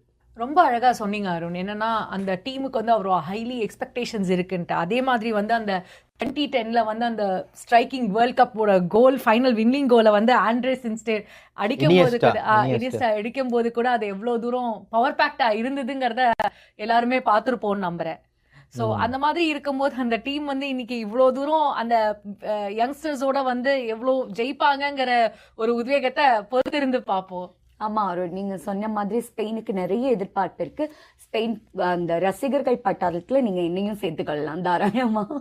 பெரும் எதிர்பார்ப்புகளை ஏற்படுத்தி இருக்கிற உலக கிண்ண போட்டிகளை முன்னிட்டு ஆதி டிவியினால் ஏற்பாடு செய்யப்பட்டிருக்கின்ற தூங்கா இரவுகளில் உலக கிண்ணம் 2026 என்ற இந்த நிகழ்ச்சியினூடாக இன்றைய தினம் நாங்கள் விரிவாக வீரர்களை பற்றி நாங்கள் பார்த்தோம். வீரர்கள் என்ற போது சில வீரர்கள் நன்கு அறியப்பட்ட வீரர்களாக இருக்கிறார்கள். அவருடைய பெயர்கள் மனதிலே பாடமாக இருக்கின்றன. சில பெயர்களை நாங்கள் இதுவரை கேட்டதே இல்லை. இவர்களுக்கெல்லாம் பெரும் மேடையை அமைத்து கொடுத்திருக்கிறது இந்த உலக கிண்ணம். நாங்கள் அறியாத பெயர்களையும் இந்த உலக கிண்ணத்தின் மூலமாக அவர்கள் பொன் எழுத்துக்களால் பொறிப்பதன் மூலமாக சரளமாக உச்சரிக்கின்ற பெயர்களாக மாற்றுவார்களா? இந்த உலக கிண்ணம் அதற்கு விடை தரும். மக்களே, இந்த எபிசோட் ஒரு நீண்ட எபிசோடா அமைஞ்சிருந்தாலும் கூட முக்கியமான சிறப்பான தகவல்களை நாங்கள் உங்களுக்காக தந்திருந்தோம். இந்த எபிசோட் மூலமா உங்களுக்கான அறிவுகளையும் ஆற்றல்களையும் நீங்க வளர்க்கக்கூடியதா உங்களுக்கு அமையும். ஆதி டிவி சார்பாக இந்த எபிசோட் ஒரு உற்சாகமான சந்தோஷமான எபிசோடா உங்களுக்கு அமையும் என்றதுல நாங்களும் நம்புறோம். மீண்டும் ஒரு அழகான எபிசோட்ல உங்களை சந்திக்கிற வரைக்கும் உங்களிடமிருந்து விடைபெறுவது உங்கள் அனோஜியா சுஜீவன். இன்றைய அழகிய பொழுதுல ஒரு நீண்ட எபிசோட் தான் இது. ஆனா இவ்வளோ தூரம் ஒரு பவர் பேக்டான ஒரு இன்ஃபர்மேஷனோட உங்களுக்கு கொண்டு வந்து சேர்த்திருப்போன்னு நான் நம்புறேன். மீண்டும் ஒரு தூங்கா இரவுகளின் FIFA உலக கிண்ணத்தில் உங்களை சந்திக்கும் வரை உங்கள் கௌசல்யா சந்திரமௌலி. உலக கிண்ணம் பற்றிய பயனுள்ள தகவல்களோடு ஆதி டிவியோடு இணைந்திருந்தமைக்கு நன்றிகளை தெரிவித்துக் கொண்டு விடை பெறும் நான் அருண் ஆரோக்கியநாதன்.